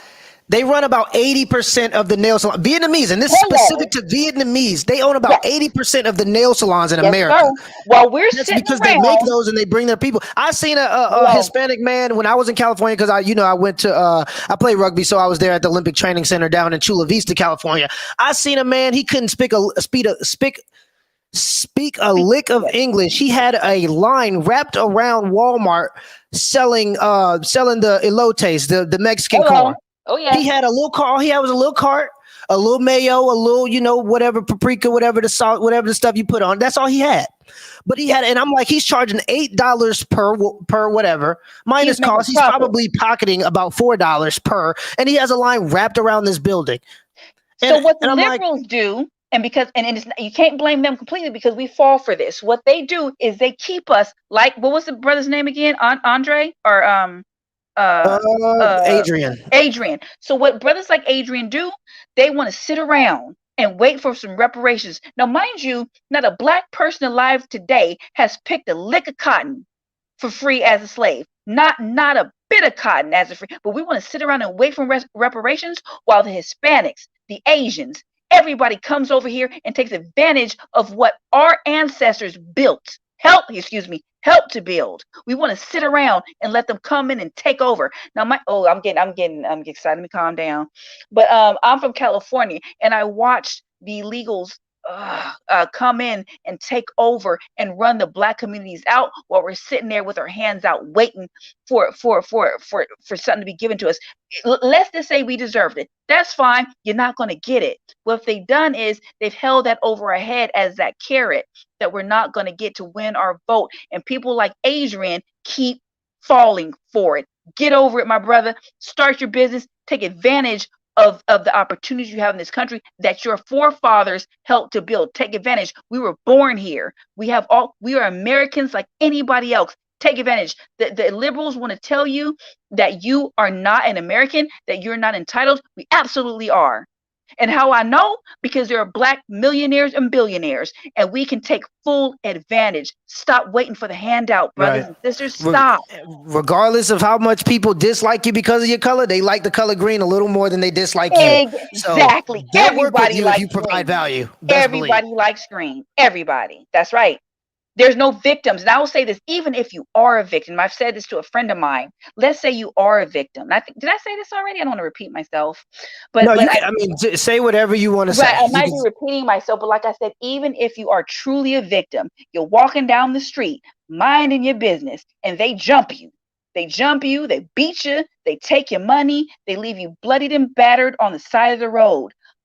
That's a true victim, right? What I'm saying is, even that person who deserves to be a victim, do not be one. Because being a victim is not going to help you. Brothers and sisters, listen and hear my voice. Being a victim will not help you. You don't be a victim, be a survivor. And that's what we are as descendants of slaves here. We are victors. Stop being a victim. I don't want the reparations because I don't need it.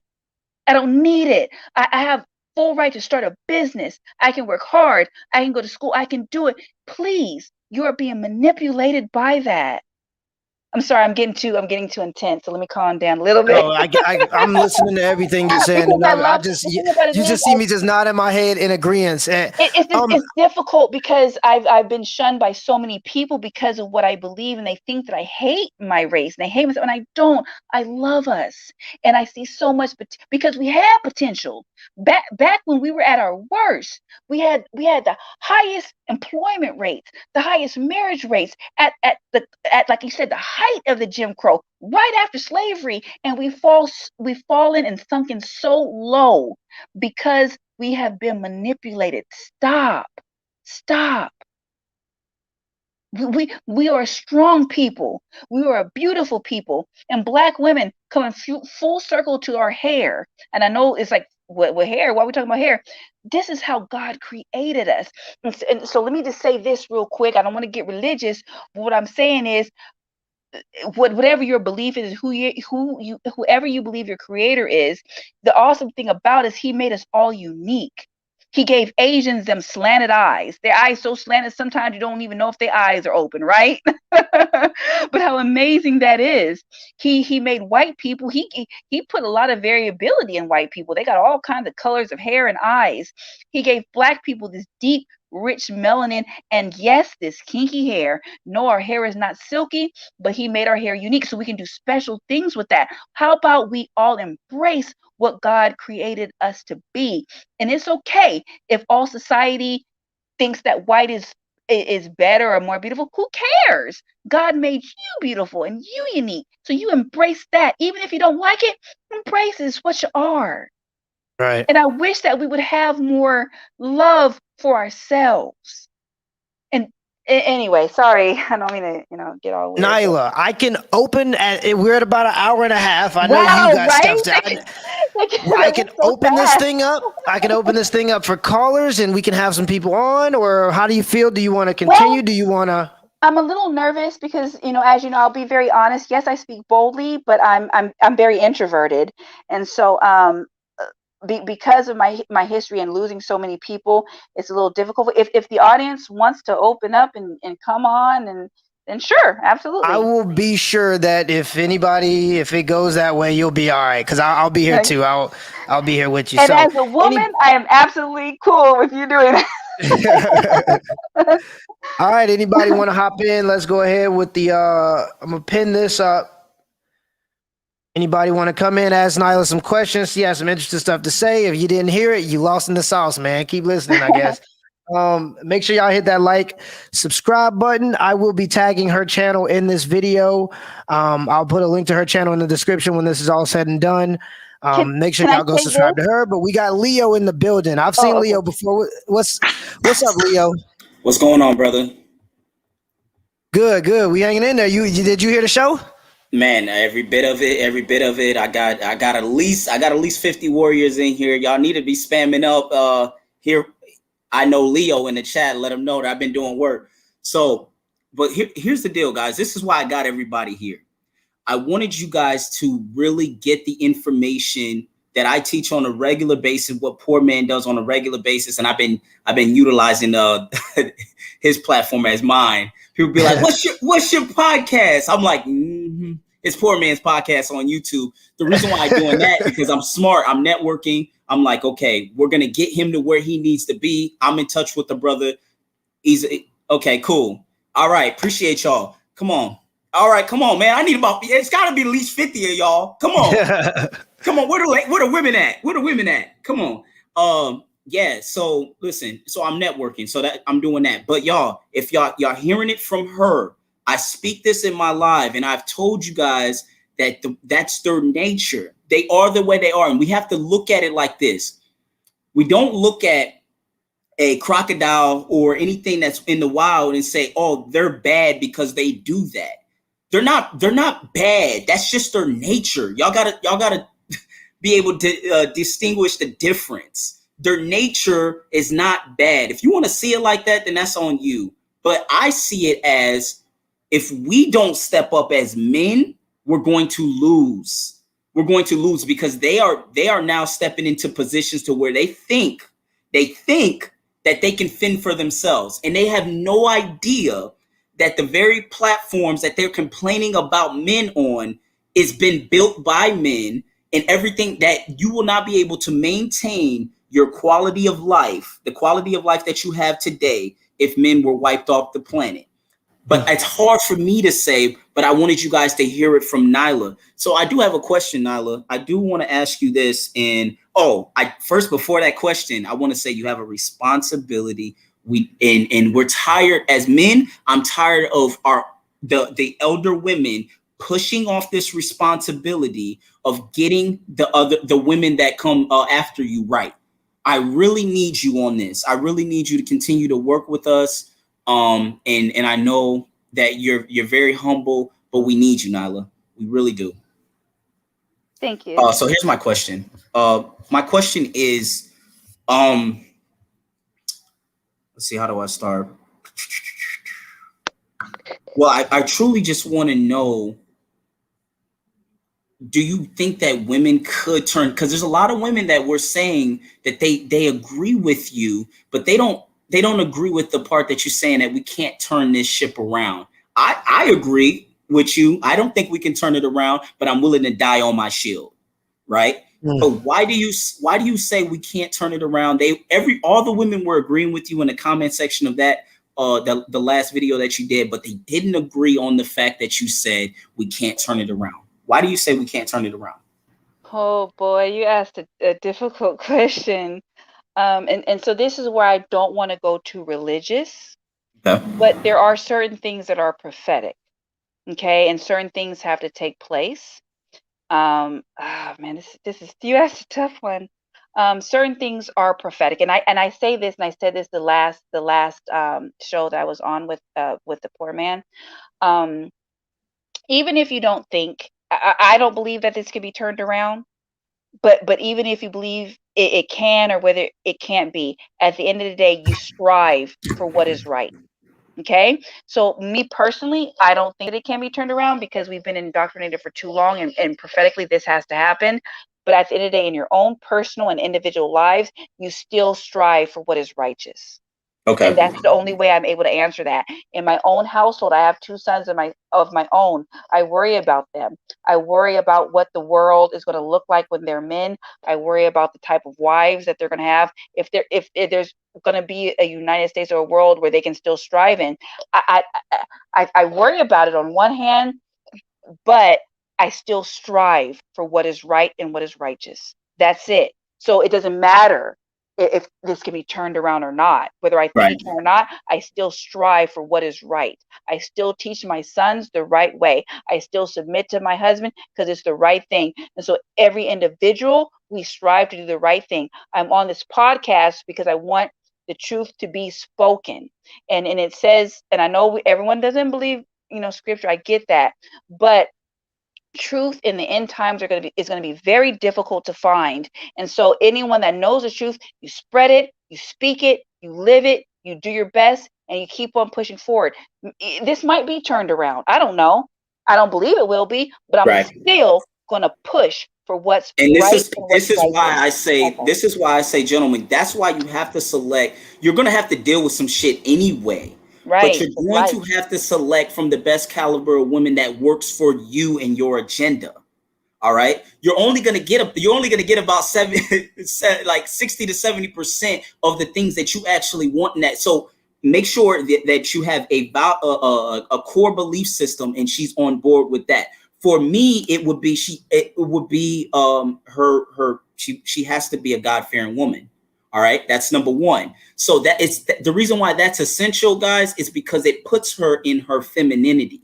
If she's not willing to submit to the creator, she damn sure is not going to submit to a man. I'll tell you that right now. She is not going to. I got 2 chats going on.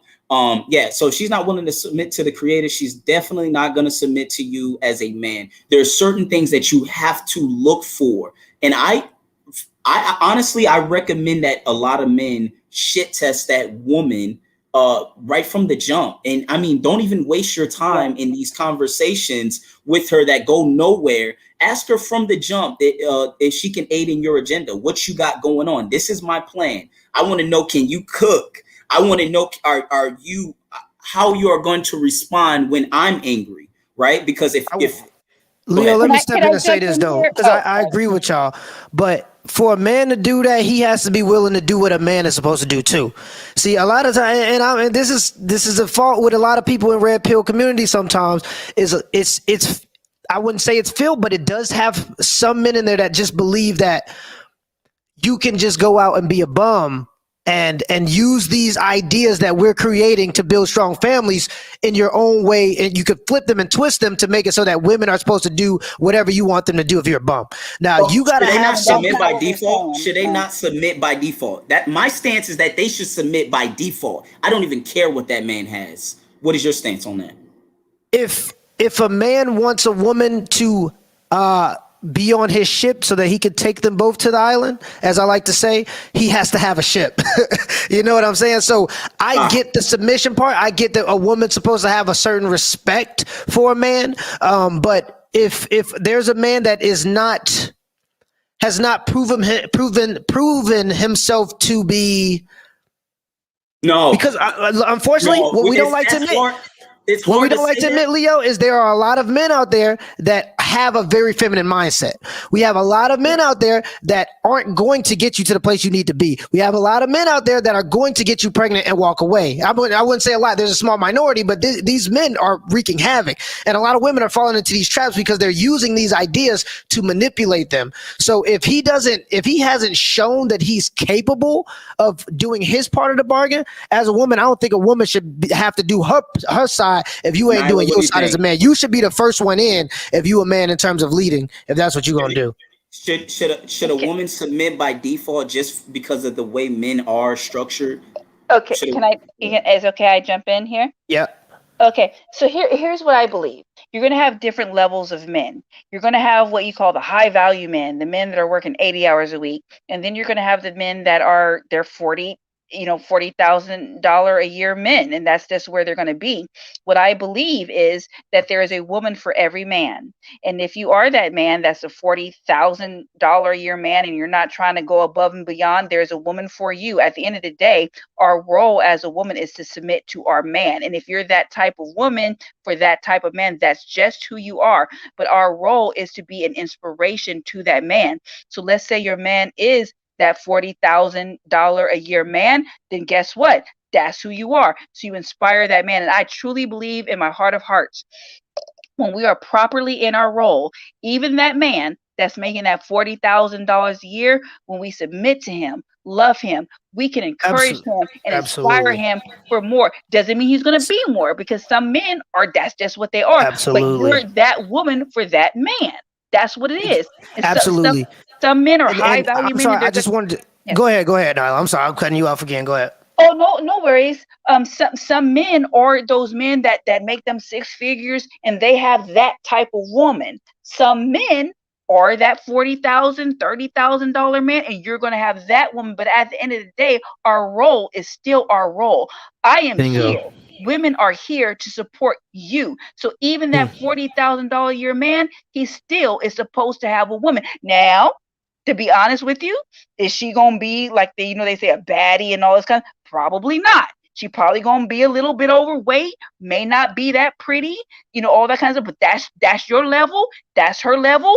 Y'all go together and y'all be together. But at the end of the day, our role, pure and simple, is to be there for you, whatever man that we fit. So if you 250 pounds or whatever, then you gonna get a man that's making 40,000, and you need to be inspirational and you need to serve him, because that's what Hector gets, right? Don't Mhm. Hector Right, get that? Maria right. looks like a refrigerator, and that's his woman, and they love each other, and you build your legacy from that. That's what it is. Exactly. And Nyla, do and you I, think? I Go think ahead. I'm sorry, Leo. I think I don't think that we disagree. I think that we are kind of just. Here's the thing. I'm talking about men that are not doing anything. Okay, so if you're a $40,000 a year man, if you're 20 years old and you're a $20,000, you got to build at some point. I get what you're saying.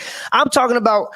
And my idea too, and this is just a disclaimer. My idea that I just said can also be flipped by women to say I don't have to submit to a man unless he's providing. Provide 40,000, like I said before, not maybe in major cities, but if you move to the Midwest and a lot of other places where it's just a lot of empty space, y'all want to be in New York and you're gonna have a hard time there. But in a lot of places, $40,000 is plenty. So that is a man that deserves respect, I believe. That is a man that can protect and provide, I believe. Now, if you want to go into hypergamy mode and because you've been on Instagram all day, you want more than that, and so you abandon that man for what you think you could go and get into the world, that's up to you. So yes, I do believe that $40,000, if you're an adult man, if you're obviously if you're doing something as a man. So Can that's I what I'm jump in talking about. I'm here? not talking about just I'm you going get to where jump I'm in going. really quick.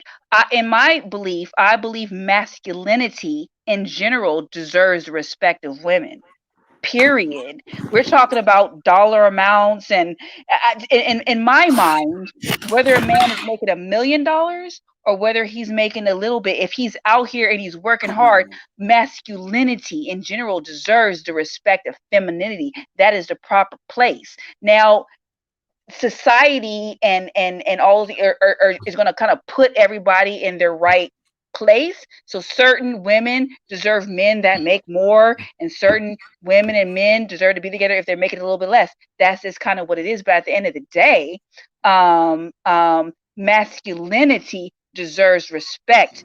Period. Now, if you do have a man that's out here not doing nothing, not working, you don't get no woman. No. And I think that's clear. If you're just not trying to work at all, you don't get a woman. You know what I mean? No, you don't. But there's men out here, and shout out to the ones that are blue collar. Listen, we want to talk about all this high value stuff. There are certain men out here, and one of my dearest friends of 20 years is a custodial supervisor, clean schools. We need that. That's necessary. We need to keep these schools clean so our kids can learn. So that man, in my mind, deserves respect as well, and he deserves a woman that's going to respect the work that he does. Even though he does not make $100,000, he deserves a woman that will respect him. Is he going to get the baddest girl out there? No, but he deserves a good woman that's going to treat him right. Now the weight, that's a whole nother thing. Even if your man makes $20,000, $30,000, $40,000 a year, a woman still needs to keep her weight down, and she still needs to be feminine. Period. And you Nyla, that's man. a good segue into this question right here. What do you think of? Is a woman? This is going to be good, y'all. Is a woman hurting herself if she is a 4 or 5? If she's a 4 or 5, is she hurting herself by making a lot of money? Because typically the way women work is if she's a 4 or 5 and she's making $200K a year, she tends to want a man that is either on her level of income, right, or more. So, but the men that are on her level of income or more are not shooting for her. Or what is a woman hurting herself? Of course, I think we know this. At the end of the day, a woman's. I keep saying that. I keep saying that, but it doesn't matter what a woman makes. Our role is our role. I don't care if we make it $1 million. Our role is our role for the betterment of society, and not just Black people, but every race. Our role is our role. So in my mind, even if you're a woman that's making $1 million, whatever, you still need to be in submission to a man, because honestly, the women that are making those high amounts of money like that, they're the ones that are causing destruction in our society, because those are the ones that will not submit to a man. And at the end of the man needs to be in a position of authority. So basically, when a woman is making that type of money, she's all in it for herself. She's not about legacy and create and all those and the generation. She's not thinking about that. She's thinking about herself and making herself money, and that does not help society. Family units, legacy, those are the things that help society. So in my mind, a woman making that type of money means nothing, because that money is going to die with her. You know what I mean? So women can make that kind of money, but are they going to submit? Probably not. They're not. But they're going to die with that money, and it's going to mean nothing, because no legacy has been created with her. It dies with her. But when a man makes that, like, I'm going to talk about my husband, okay? I mean, we work hard, we struggle. You know, we're not rich people, but he talks about legacy. So the business that he does, what he's trying to do, he's trying to build a business that his sons can inherit if they want, and to continue on. What a woman does, if you're on what they call it, what's that site where they OnlyFans. Thank you. I'm sorry. So I already knew what you were talking about. Yeah. So if you're on OnlyFans, is that really creating a legacy for your children, being on OnlyFans? Is that a business that you can pass down? See, that's the thing. That's the mind of a woman. She's in it for herself. OnlyFans and the ones on Instagram, that's not about legacy. That's about making money and promoting themselves. That's why we cannot go be led by women, because we are irrational like children, like dogs. That's what I'm saying.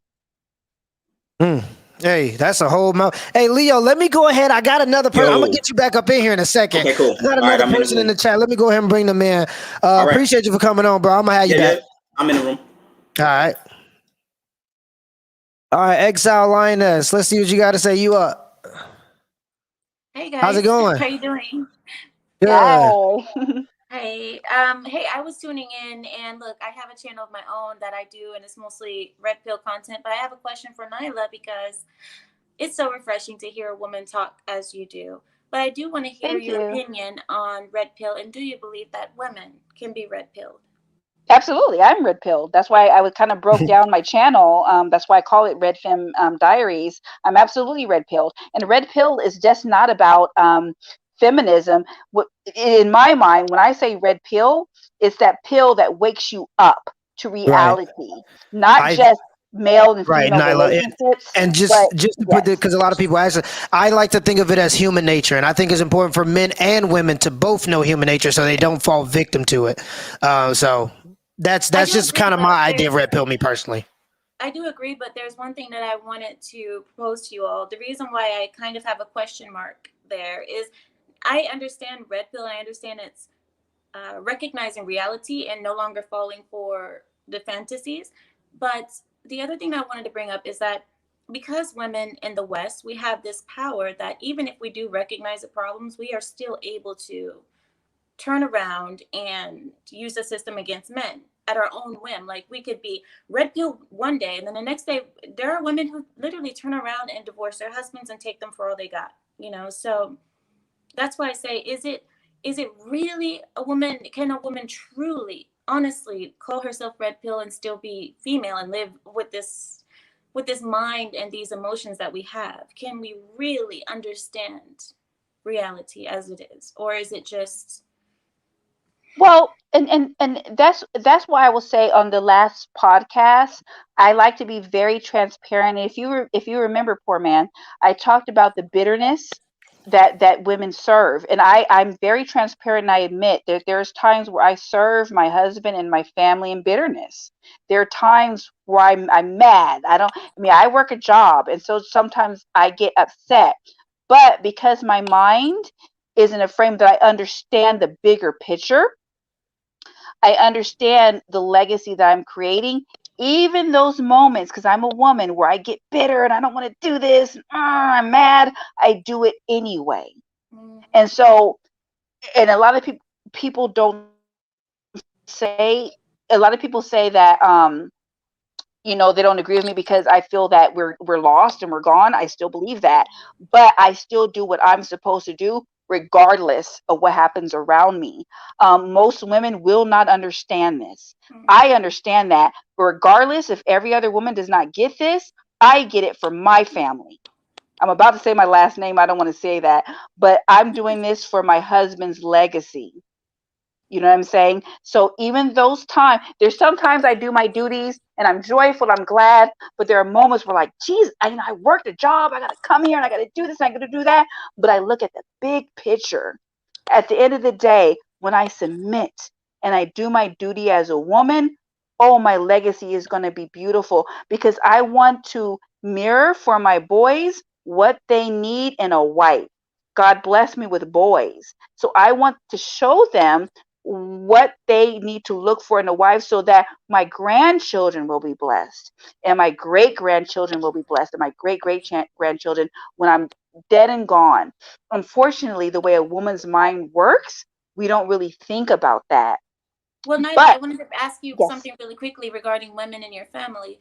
I am traditional as well. I'm traditional wife, like all the way, but I actually do stay home. I don't work. I wanted to ask you, what did your mother do when you came out as this way? Have you always been this way, or did you have a waking up moment? And what did your mother do in response to seeing her daughter be so opposite of what she is? I'm assuming you are the opposite, or oh boy, I kind of talked about it earlier. My father married my mother when she had two children already outside of him. So, but I did see my mother. She worked a job, but she still cooked and did all those things. But my mother, the Black community is probably a little bit different. I'm sorry if you don't mind me asking, what's your ethnicity? I'm Middle Eastern. Okay, so yeah, I'm part of the Black community, so it's very different than Middle Eastern because you guys are raised with that way of being traditional. I was not Right. necessarily raised that way, but I did see my mother serving, my father. I saw somewhat of that. But because I was in California, I saw other races. And so I picked up on how to do it. I'm very nervous because my mother may hear this, and so she's probably not going to like, what I have to say, but doesn't matter because this is the truth regardless, whether I was raised this way or not. This is what it is, and this is reality. There's certain things that I'm saying on this podcast that my mother is not going to like, but it is what it is. I just go on facts, reality, and truth, no matter how hurtful it is. You So have what an did she do? How advantage. did she respond? What's that? How did she respond to you? She hasn't yet because she doesn't know all these things. I called her before I came on this podcast. I said, "Mom, I'm going to podcast," and I said, "You may not like." She wants to hear this. She's not live right now because I didn't send her the link. Excuse me, sorry, but this is going to be very hurtful for her to hear. But that's despite there's a bigger picture. All I would say is for you, you were raised Middle Eastern, so you understand some of these concepts. But as Black American descendants of slaves, unfortunately, we've lost that. But like I said, despite that, the truth is the truth, regardless. And our roles are our roles, despite of how we were raised.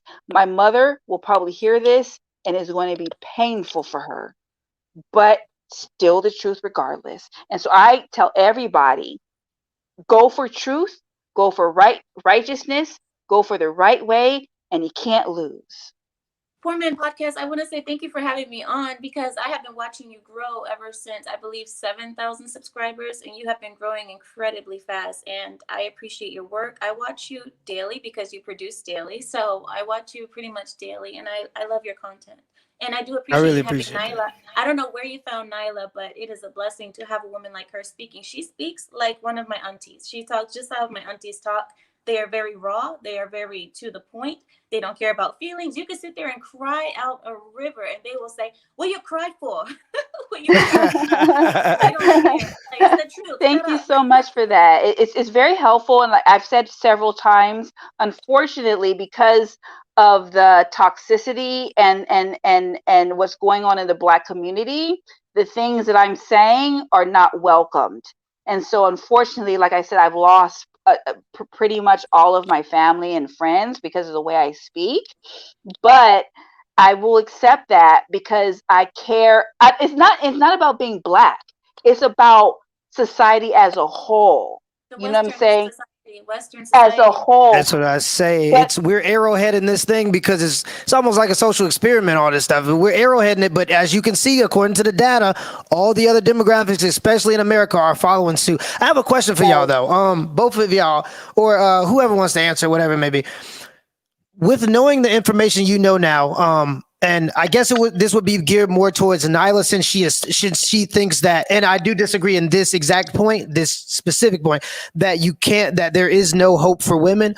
I do want to ask Nyla, if you had a daughter right now, what would you do to raise her to be to understand her roles as a traditional woman or whatever it may be? What would you do what should a man or what would a woman do to raise a daughter in today's world? oh dear. Well, yeah, I don't have a daughter. God bless me with sons, but I would teach her to follow me. You know what I mean?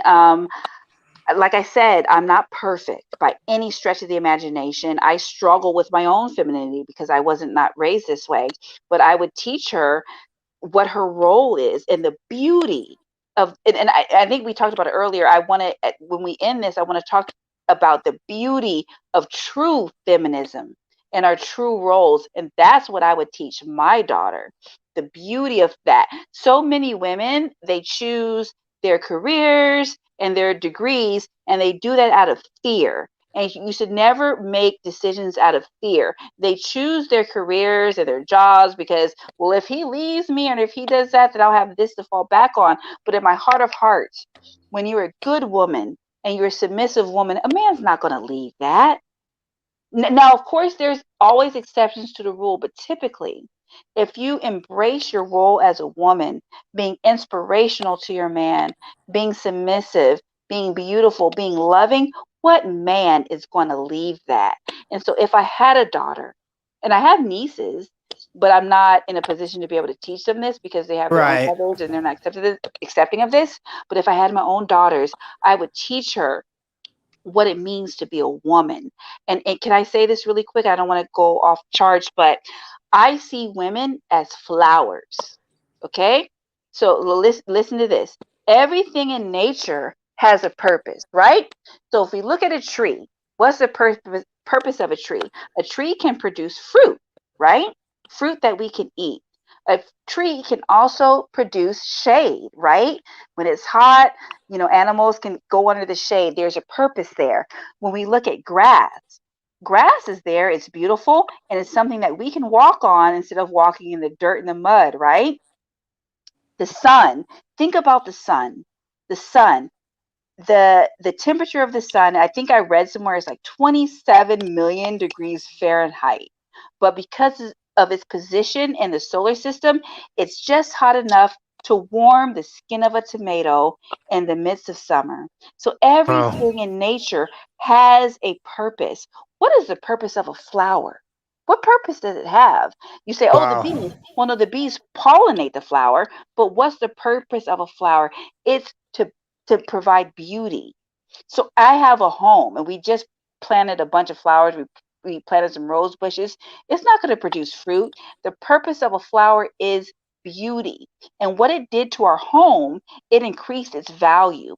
When you go into a neighborhood and all the neighbors and different people are planting flowers, this purpose is beauty. It helps the value of your home. Very similar to a woman. We are like flowers. We provide beauty. We inspire. We create value in a man when we help. We flowers help a neighborhood to create its value. Right. So, as women, our value is to help our men. So, if I had a daughter, I don't have one, but if I had a daughter, I would inspire her to be a flower, be as beautiful as possible, be as inspirational as possible, and you be the best helpmate to your husband that you can be, because that is the best, not only for your husband's legacy, but for society as a whole. But God did not bless me with a daughter. He had blessed me with sons. But that's what I would tell her. Poor Man Podcast, I wanted to quickly respond to your question as well. I don't have daughters of my own, but I do have two stepdaughters, and I was raised as a daughter in this culture.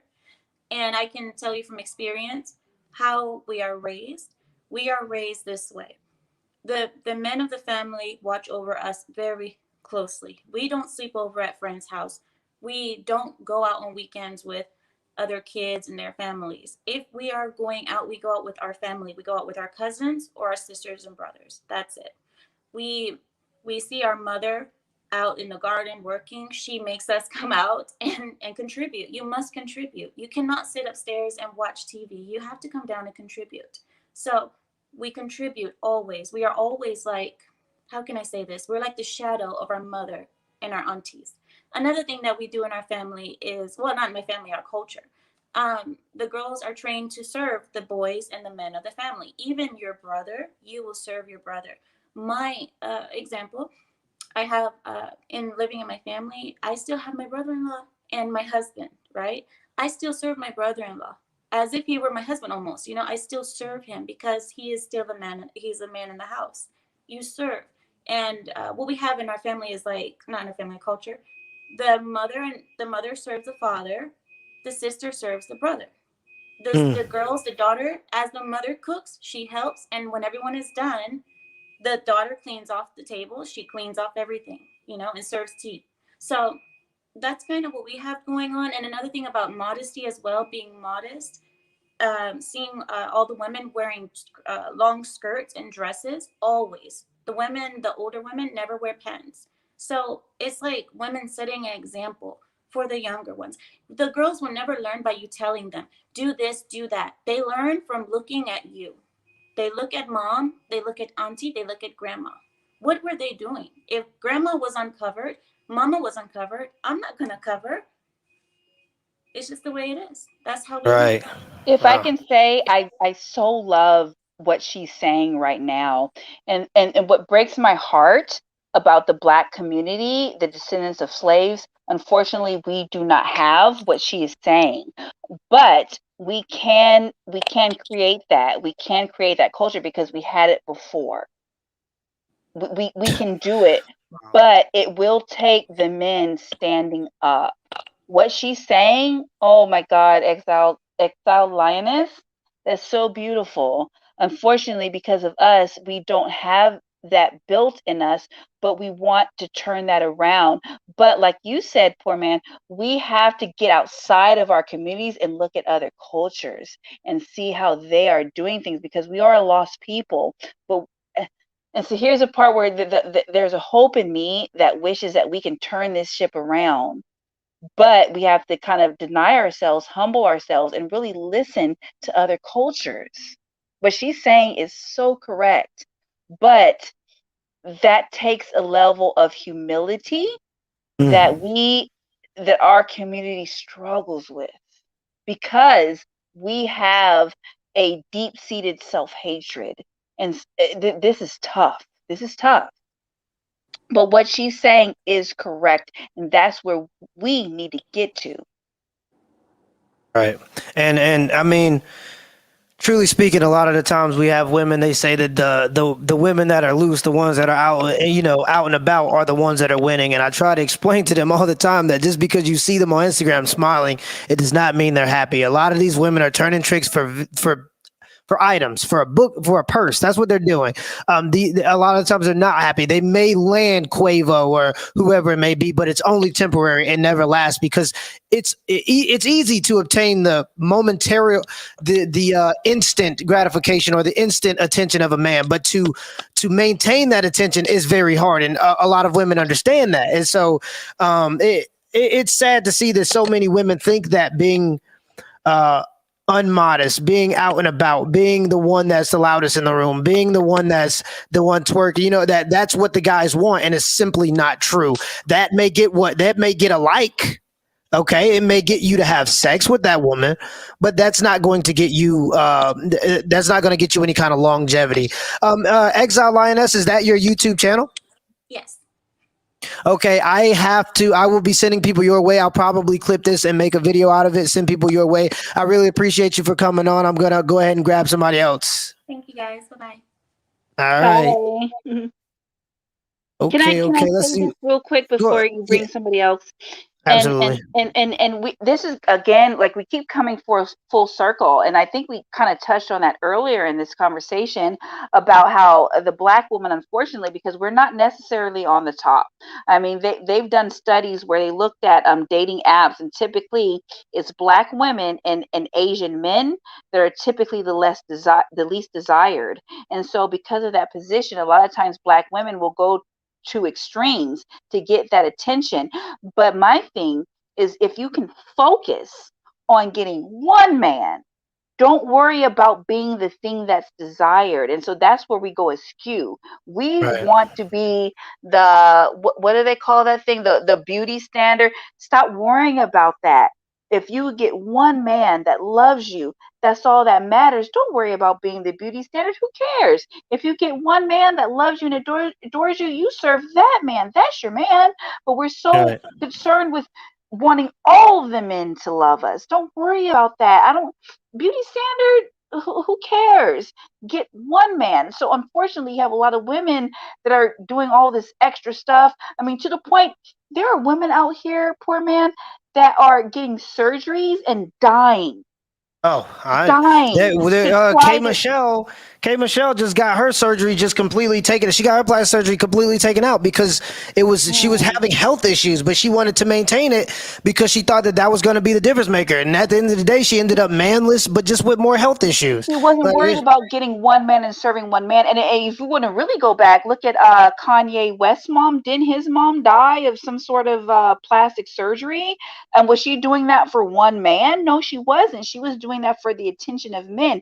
And again, in my my particular profession, I see women in their 40s, 50s, 250 pounds, talking about tummy tucks and this and that to try to gain the adoration of multiple men. That's the problem. As a woman, regardless if you're black, white, Asian, Hispanic, whatever, what we're supposed to do, you get one man.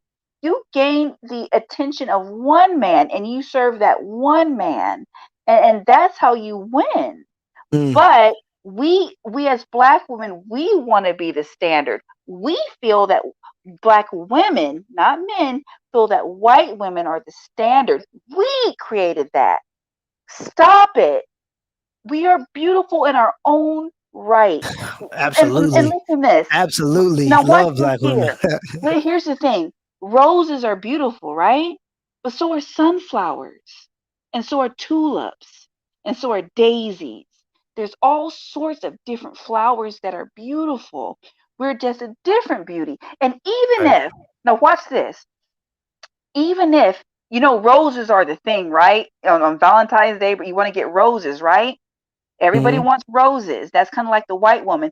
Even if everybody wants the white woman, even if everybody wants the biracial woman, daisies are still beautiful, aren't they? Right. They're Right. Oh, still beautiful. and And that's so, and the right, thing is this, the problem is this, regardless of if you're a daisy or if you love daisies, you're never going to force a person that loves roses to love daisies. That's their preference, that's what and they like, and that's okay. essentially, Let them go and do whatever they want to do with if they don't care for you anyway, don't worry about what they believe. Come to the people that like exactly. daisies, advertise to people who like daisies, don't sell nothing to somebody that doesn't want the product. And let me make this point before I forget it. Okay. Okay. So we know we have the regular Olympics, right? The Olympics that we Hmm. have like every 4 years. And then we have what's called the Special Olympics. Okay. Right. Those are people that are physically or mentally disabled. We have the Special Olympics. When black women are out here talking about what do they call it? They say black girl magic and melanin and queen and all these things. What we don't understand, we look like the Special Olympics.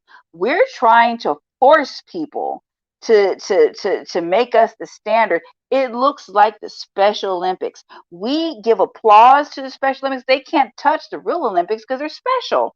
When we try to force everybody to love us and melanin and queen and all that kind of stuff, it's like we're showing that we have a deficit, right? Can white Hmm. women go around and say that they're queens and pale magic and all these other, when we try to force that, you're showing that we're at a deficit when we're not. We're not. Stop. You don't see Asians talking about Asian queen and Asian goddess and melon and all this. We need to stop this. We're doing that because we're trying to compensate because we see ourselves as lower. And it's heartbreaking. We are not the Special Olympics. We're not. Stop it. We're putting ourselves in that category, right? When you're trying to force. There was one year, I don't, You talking right now, Nyla. Go ahead, keep yeah, going. there was one year, and I'll be honest, I don't remember the year, but in this one year, it was a black woman that was Miss America. She was Miss Universe. She, a black woman won all the different. Do you know what I'm talking about? Yeah, I know exactly. I There, remember there was exactly what you're talking there about. was one year, and essentially what that did, and the black women were just yeah, we won all these categories. Essentially, that was given to us. That's like giving that special ed kid the prize. You know what I mean? Oh, And we're talking about, yeah, we get participation medals. yes, we were given because we keep shouting about how we're not happy with our position. Essentially, the judges in those competitions gave us that because we kept shouting it. Do you really want that? I don't want that. What? And here's the thing. That's why this is as a woman's mindset. I don't want a participation award. If they always give a white woman or whatever the titles or whatever, what do I care? I don't care. If that's who they feel is the most beautiful, what do I care? God made me this way, and I'm truly okay with myself. So I don't want to force everybody to see me as beautiful or to see me as the standard. I don't care. God made me this way, and I'm completely comfortable because God made variability in us. And that's okay with that. Even if the world doesn't necessarily see your kinky hair and your dark skin as the standard, what do I care? My creator made me this way. Man's going to see what they see as beautiful. If most of man sees white women as more beautiful, I don't care. What does that matter? Because my husband, and you heard his voice, Poor Man's Podcast. They're going to say I'm Yes, not married. let me go ahead and say this again for the new people that came in. I've spoken to Nyla on multiple occasions off of live. I am helping her get her channel up.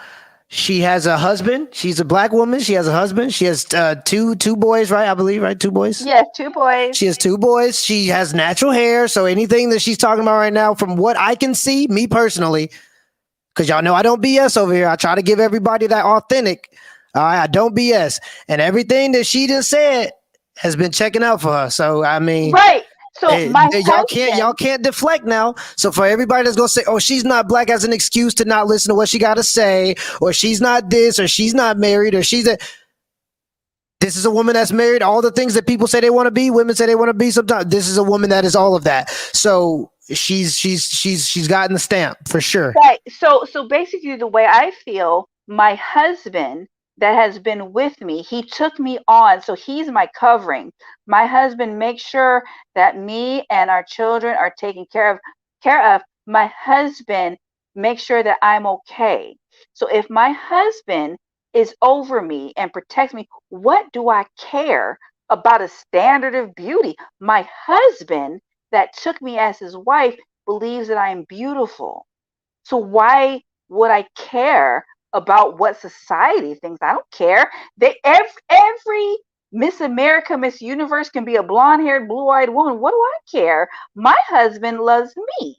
He loves my natural hair. He loves me. And so that's why I wish a black woman will understand. Who cares if you're the standard when your husband loves you? When he married me, he vowed to make sure that I'm taken care of. And so I wish black women would focus on that. Focus on your husband, not society. Who cares? Right. I think white women are beautiful. They are. They're gorgeous, I think, because it shows the diversity that God has created in us. Look at dogs, look at birds. Some birds are blue, all beautiful. Some are red, some are brown, all different colors and shapes and sizes. And so same in humans. Some are white, some are black. We're all beautiful. Honest, and if you don't think black is beautiful, that's okay too. But at the end of the day, my husband thinks I'm beautiful. That's all that matters. Bingo. Nyla, we've been at 2 hours and 20 minutes in. I'm gonna go ahead and call this one. This was a great show. I need to have you on. Okay, wait, hold on. We got Leo. Hold on, let's see what Leo got to say real quick before we go. Let's see, Leo. Leo, we gotta make it quick. She got a husband to tend to. I got a wife to tend to. I've been gone for too long. Let's see. All right, what's going on, Leo?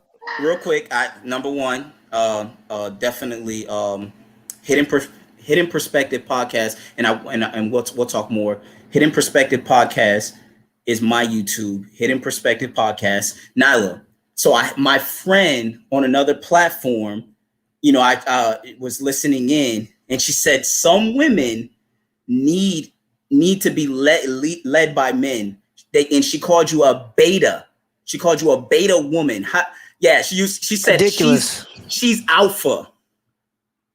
She's alpha.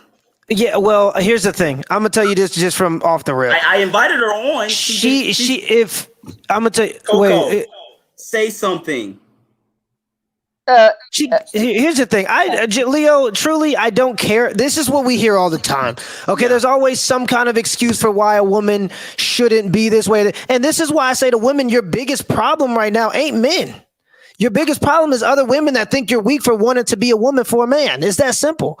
And I'm so sick of seeing it. Nyla, don't even bother about that. That's gonna come. People are gonna be hating and saying, "I got you." No, I see, Leo. You just the messenger. But like these people, man, I'm so sick of hearing that message. I done heard that so many times. Anytime a woman come on and say something that's productive and having the hard conversations that we need to have, they start saying, "Oh, she's just a pick me and she's a this and this and that." Well, she's married with 2 kids. Right. I'll say this to your friend, And I'm going to use the words of what we call Godfather. I don't call him that, but I will Yeah. say to her, if you are an alpha woman, then buy a dog and die alone Bingo. and enjoy Simple, being an simple alpha Bingo. enough. I woman. wish I had the dog button.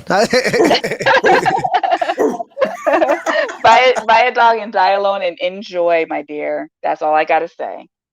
Oh man, that's good. Yeah, yeah. So, Nyla, so if we want to, I want to make it very, very clear.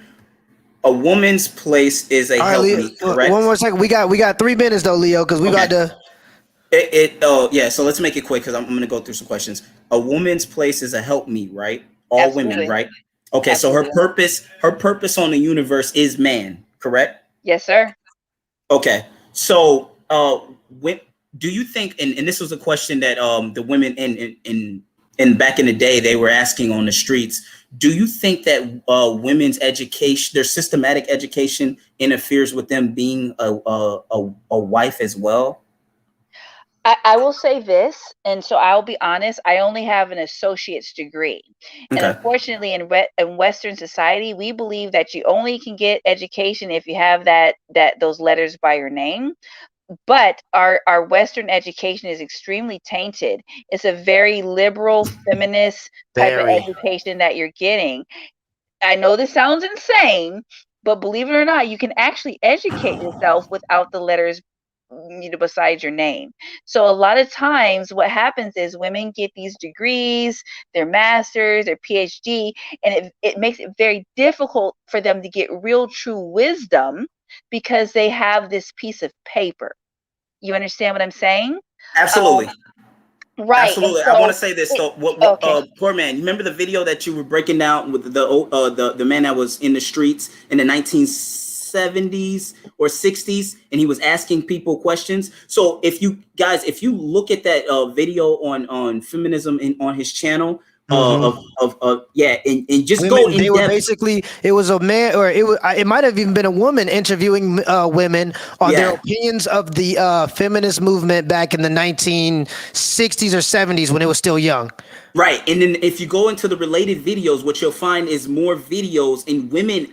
There was a woman that didn't even have a kindergarten education versus a woman who's had a college education, and she spoke so well in comparison. This woman that was educated, and she said actually, I feel that you women clutter your mind. Your mind gets too cluttered when you're involved in that, and your mind should be more free. You should be more free and feminine, and you should be able to mix with others. And when you get that type of systematic education, you are unable to mix with others. It was beautiful, y'all. It's beautiful content. I encourage you guys to look at the women in the 60s and what they were doing. I don't care if they white, black, we don't, that none of that matters. Just get the message. Yeah, And go if ahead, I can Nala. add this to this, I definitely respect people that get their education. I think that's an awesome thing. So I'm definitely Right. not putting that down, but you do have to understand, you have to take that with a grain of salt because Right. there's a certain amount of indoctrination that comes along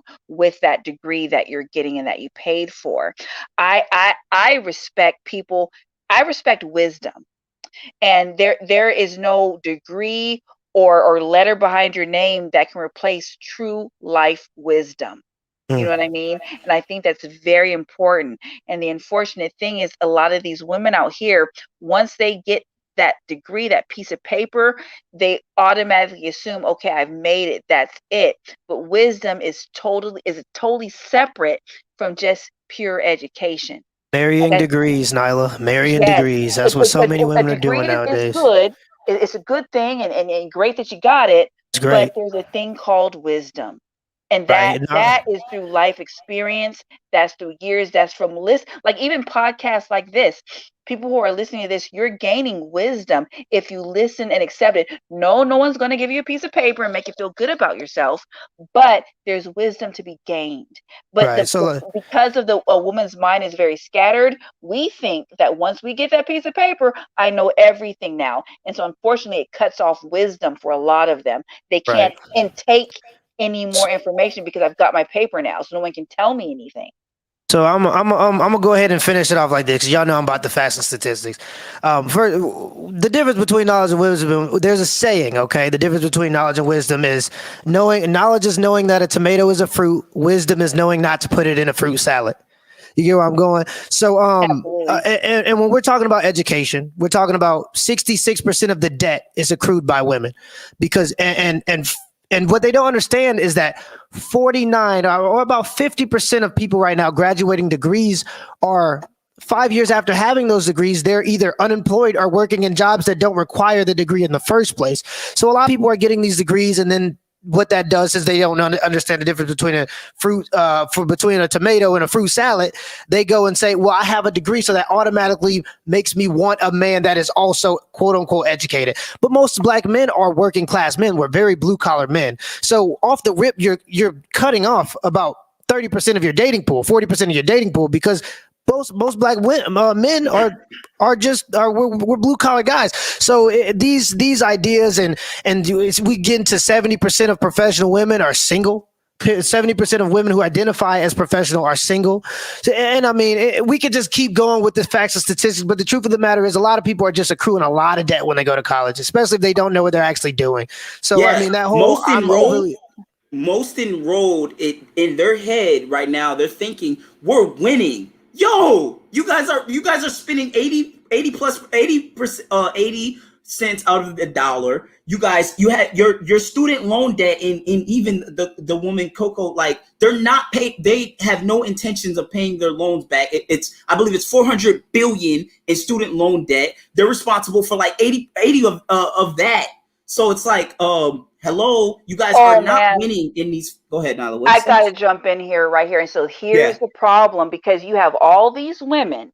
And so what do women do? When they are confused and they don't know what's going on, they go to school. And they go to school because the government is going to give them student loans. It can help them pay for their bills. And so what happens is they come into submission to the government and not their men. And so when you have politicians like our current president that says, hey, we're going to forgive your student loans, and they lie to us and they tell us we're going to forgive you, what does the black woman do? We vote for those people that lie to us and say, all those student loans you have, we're going to forgive them. Have the student loans been forgiven? No. But the woman's mind, we go for that. And so that's how they manipulate us, because a woman's mind is easily manipulated. They instead of actually being under submission to a man, I'm going to go to school and I can do this, they get into thousands and thousands of dollars in debt for crap degrees. And then they vote for politicians that will lie to them and tell them that they're going to erase the debt. And this is where we are now. Fellas, it's very important. I gotta say this because this is a rule that we need to get. We need to let this sizzle in our spirit for real, for real. Gentlemen, women have this beautiful ability to not break code without even knowing that they're not breaking code. Yep. They sit there and defend. They will defend BS and be like, well, I personally don't agree, but I respect what she's saying. Men, you have to start respecting each other. We have to do better. Women are not going to take us serious if we don't have the respect for each other. We have to start talking to each other, approaching each other. If you're not going to work with the people that you work with, this is a brother of mine, and I got major respect for him. We have to start letting it be known that we love each other and that we respect each other. Women do this very, very well. And they don't even know they're doing it. They defend bullshit and don't even know it. Let me say this, and this is just for me being a woman for so long. Women will not break code. They won't do it, because when you do what I'm doing right now, I can tell you right now, I don't have a female friend. I don't. Mm-hmm. And as much as I desire female friends, I'm unable to, because I'm breaking code. And so women, because of our emotional nature, we don't want to do this. So the reason why you'll have women defending the garbage of other women, because we have a desire to be liked and be accepted. To take the stance that I'm taking, I have to accept the fact that I will be rejected by everybody. And most women are not going to do that, because that's not how we're built. Right. And we need to understand that women will defend garbage. You have women out here defending bonnets. and all this ridiculousness because we won't break code. But like I said, to break code like what I'm doing, you have to be okay with being on your own and by yourself. And that's a tough thing because women were not built like that. We're communal. We need acceptance. So this Right. is tough for Nyla, us. the Talk about feel this all the time. sucks. The feel sucks for us as men, single men that are Henrys, men that are working class men. It sucks because and I get a lot more opportunities than other, and I'm by no means the most handsome man out here, but I do get a lot of opportunities because I'm a social media influence and fitness and stuff like that. And these women that I interact with, they are not serious. They're not serious about aiding in men's legacies. They're serious about their own agenda. So Yep. what I did was, you know what I did? I said, fuck, I'm gonna just do what Tyler Perry did, and I'm going to bank off this. I'm going to start making money, become a social media influencer, also do consultations on saying, ladies, well, this is the if a man is not doing such and such, I don't think you should be pursuing him. So I started designing a way to make money to benefit, because what I've seen in the dating market is they are not serious at all. The way I would approach a woman is I want to know from jump, and they're like, yo, you're way too serious. What do you mean? Like I can get in your pants in 2 days, but you're talking about I'm serious because of the conversation that we're having. Like that, I could have potentially gave you a child, and you don't even know how much money I make. Why would you do that, woman? I'm too serious. I'm trying to help you out. I'm the guru here, and you don't even want to take the information because you're like, well, I just want to enjoy the vibe, and go with the flow. You are helping men by saying, you know what, I'm going to be patient, take my time here. You are helping men get some in the back door by you, because we can be patient with you. A man that really wants you goes full throttles, and he goes to great leaps to get you. I promise you that. He will go to great leaps to get you. If he's not, but don't also think that you qualify for this particular man that is a hard worker when your ass is, you've already made your special spot not special. It becomes just a spot once you have let people hit that special spot. It's not as valuable, and we know it's not as valuable because we see your kids, and we see that you didn't value marriage. We see that you had no standards put on your life. And we can see that as men, and we know when we're talking to a Jezebel, because we can't shame you. You guys speak openly about sex. Men, beware of women that speak openly about sex over these social media apps. All right. Can I jump in here too? Absolutely. If I can suggest to men, use the tools that are available to you. I grew up in an era. It sounds crazy, but I grew up in a time at one point there were no cell phones. There was no internet and social media. So, but you guys have this now. So when you meet a woman and she's in your sights, share with her Poor.Mans.Podcast. Share with her Kevin Samuels and see her authentic reaction to it. If she sees this sort of content and she's like, what are they talking about? This is horrible. Move on. If she doesn't understand this, move on. We didn't have this. Like I said, I mean, Kevin Samuels is older than me, but I'm 43. We had to do this raw and had to figure this stuff out. Use the tools. You have a whole manosphere now. Take the woman out, show her this, show and see her true reaction. And if she's not into it, if she's like, no, this is crazy, move on. Don't waste your time. And another, can I add this too? And I know this is kind of like on the side, but men, stop spending all this money on these fancy dates to impress these women. Listen, if you are serious and you really are looking for a wife that's going to be on your team, matter of fact, she should be thrilled if you want to take her on like a picnic or like a walk on a trail or heck, go out for some coffee. In my mind, I would like that more in you.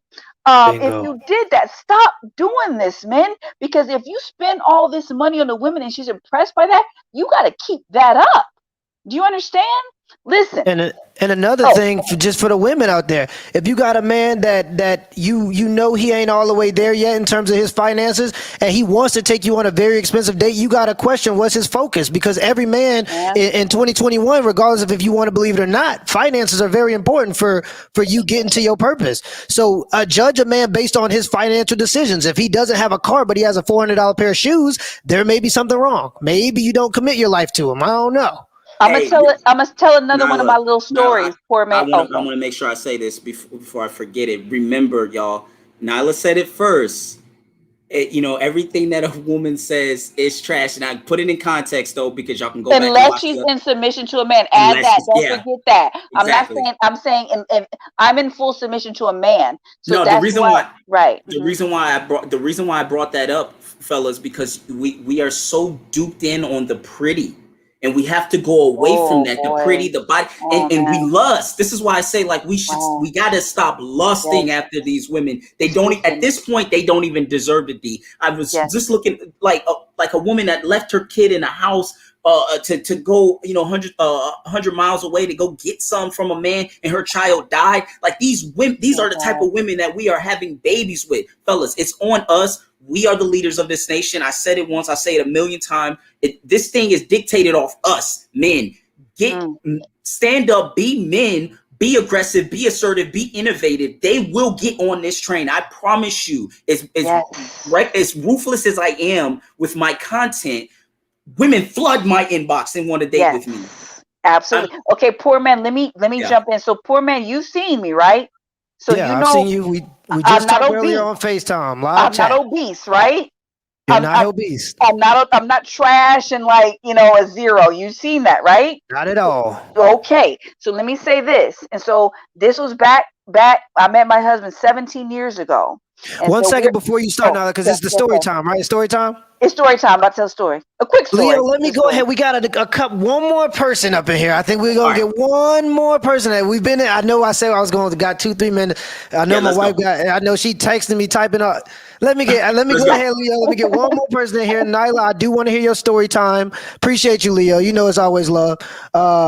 Marissa, I did want you in here, but Nyla, go ahead and give your story time quick, and then Marissa, I want to get into what you wanted to say. Go ahead, Nyla. Just a quick story so that men can grasp what I'm saying. Okay, so like I said, me and my husband, we met 17 years ago. I'm not going nowhere. So when we was dating, like I said, we didn't have all this information we had. So my husband wanted to impress me. So we were in California at the time. And so there was a nice restaurant at that time called Crustaceans. And Crustaceans was a really nice restaurant. They had the fish, you know how like you walk on the ground and like the fish we're in the ground, you know what I'm talking about?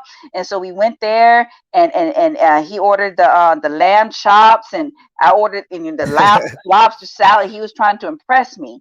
We left that restaurant hungry, and we ended up, after he spent well over $100. That was back 17 years ago. He spent over $100. We had to go to the McDonald's drive-thru because we were still hungry. And I told him right then, I said, that's not who I am. I said, I want to eat. You don't have to impress me with fancy restaurants. I don't want you to waste your money. And so what I'm saying to men, if you have to do all that to impress her, you're going to still have to do that. Here I am 17 years later. I'm still here. He don't have to take me to no fancy restaurant. He don't have to do all these things and back flips to impress me. I believe in being smart. If you spend $100, over $100 at a restaurant, and then we still got to go to McDonald's to get full, that's foolish. So men, stop it. If you got to do that to impress her, you got to do that to keep her. Stop it. Okay, I'm done. That was my story. All right, Marissa, just real quick. We probably got another 5 minutes. I just wanted to let you go ahead and say what you wanted to say quick. Okay, so thank you for having me on. I'm sorry, I was laughing at your story because I had the exact same experience as Crustacean. I was taken there for my 30th birthday. It was so beautiful. And we left as hungry as we came. I was so upset. But sorry. But what I wanted to really talk about is that I appreciate your your content. I watch you every day. The thing about modern women and what we are missing is we have forgotten that it is one of the greatest honors to be in service to another person. Yes, ma'am. Yes, ma'am. That's And it. that's just the bottom line. When you have these women calling in and they're like, he has to be 6 feet and make 6 figures and do this. And then the question comes, but what are you going to give him? And then you hear crickets. Well, the answer really is service. To be in service to another person is the greatest thing that you can do. To know that as a husband, to know that you're Thank going to you. come home Yes. every day, your home will be clean, your children will be safe and cared for and being educated. You're going to have food in the refrigerator and on the table. You know, your clothes are going to be ironed. You don't have to get up in the morning searching for drawers in the other sock. Like, no, it's right there, baby. It's right there. You know, and Yes, for a ma'am. woman to be able to trust that that man is really getting up at 6 a.m., 5 a.m., whatever, and leaving the home to go to work for you and your family. And that when it's time to pay bills, he's not looking all around in the rafters like, where the money coming from? He's like, boom, checkbook, I got that. Right. We're doing that. That's a Right. trust that And that's few people understand. and that's I wanted to just say, just from a man's perspective, and this is why I preach to the guys that come on the channel. One of the best things you can do, one of the most fulfilling things you could do as a man, is find a responsibility, especially a woman or children, and to take care of them. There is nothing that makes me feel better than being able to take my wife somewhere she Mhm. wants to go, buy her something she wants, be able to love her. It's just I get fulfillment in and of myself when my mother needs some help and I'm able to do that. When my little sisters need, that's what I get fulfillment from as a man. And just me knowing my role as a man and me understanding that yes, that service, even if you got to get up to work for somebody else and be able to do those things for your family, when you get to do those things for your family, there's nothing that'll make you feel more better. Oh my It's just goodness. nothing that'll make you feel better. My husband calls me and his sons his why. That's the thing you hear in business. We're his why. My husband worked hard. I mean, he works hard, but he always we are his why. He is why does what he does, and that's how it's supposed to be. Yeah. His why. So I asked him, "What is Right. your why? What's your why? Mhm. Why do you get up and do what you do? Are you going to do it for a woman that's disobedient, out of control?" He does it for us because he knows that we love him, and he's in charge over us, and so he does it gratefully. You know what I mean, man? And Mhm. I feel sad because so many women are missing They this are. And you know, and Exactly. the other blessing. thing You can is have a that man that really is out here working hard for you. Oh, Nyla, you cutting out a little bit. Can't really hear you. um Okay, okay. let me move. I kind of moved. Okay, I got it. Oh. I'm okay. I just wanted to say very quickly, I know you're out of time, but also in that idea of service, you know, yeah, you might be making 100K, but you still broke. You know, women need to be looking for a man that understands the word savings, Mm. budget, Thank you. Oh boy. good Oh good boy. credit, properly Investments. Have you ever Yes, heard of managed these ma'am. things? debt, properly Ownership, managed debt property, is We talked about amen. that earlier, assets, right? Poor man. We liabilities. talked about that earlier. Yes. And the thing is that that discipline that you have between you and your wife, that discipline to be able to do all of those things is the service that you're doing for your children, so that when they become of age, you Mm. know, and they're saying, I have these dreams, mom and dad's not looking at them like, well, I don't know what you're gonna do. But mom and dad are saying, you know what, we've been saving so that you have something to start with. That's We're right. Bingo. saving That's so you have right. something to, you know, carry on. And that And and Marissa, the one thing I've always noticed between successful people and not successful people is successful people are willing to sacrifice the now for the future. So they're Oh willing to boy. not go and buy the thing that they want now because they know that that money is going to disappear and it's not going to be available anymore. But if you set it aside, it will bring more money to you in the future. So sacrificing now for the future is the biggest thing for men ever, and that goes to building your legacy. That goes to providing for your family. It's just understanding that simple sacrifice now for later. I Understanding gotta that say in this. and of itself. This is my husband's phrase. He says, "Pay now and play later," or "Play now and pay later." If that makes Bingo. sense, mhm. you need to pay now. Then later on, you can reap the benefits. If that makes sense. But what, unfortunately, the Black community right now, we're a little bit backwards. We want to play now, but you're going to pay later for sure. Yeah, You're going and to pay. Yes, we don't see the value in saving, and we don't see that's the right. value in putting something aside for your kids. When I graduated high school, my grandmother handed me $2,000 in cash, and it was like Wow. 20s, fives, ones, tens. Just Beautiful. honestly, I was like, Grandma, you got a secret job as a cocktail waitress? Because what is it? And she was like, she said, no, I'm giving it to you like this because I need you to understand that we've been saving for a very long time. And even when we only had $1, we put that dollar in the box. That's right. When we had 10, we put 10. And what you are holding in your hand is a culmination of that saving, no matter what. That's And right. that meant so much to me because it said to me three things. Number one, you care. But number two, you had a vision for me that I was going to grow up and want to be something and want to achieve something. And you believed in that so much that you started saving Mm, years, a decade even mm. prior, so that I could do that. And that's what that Wow. said.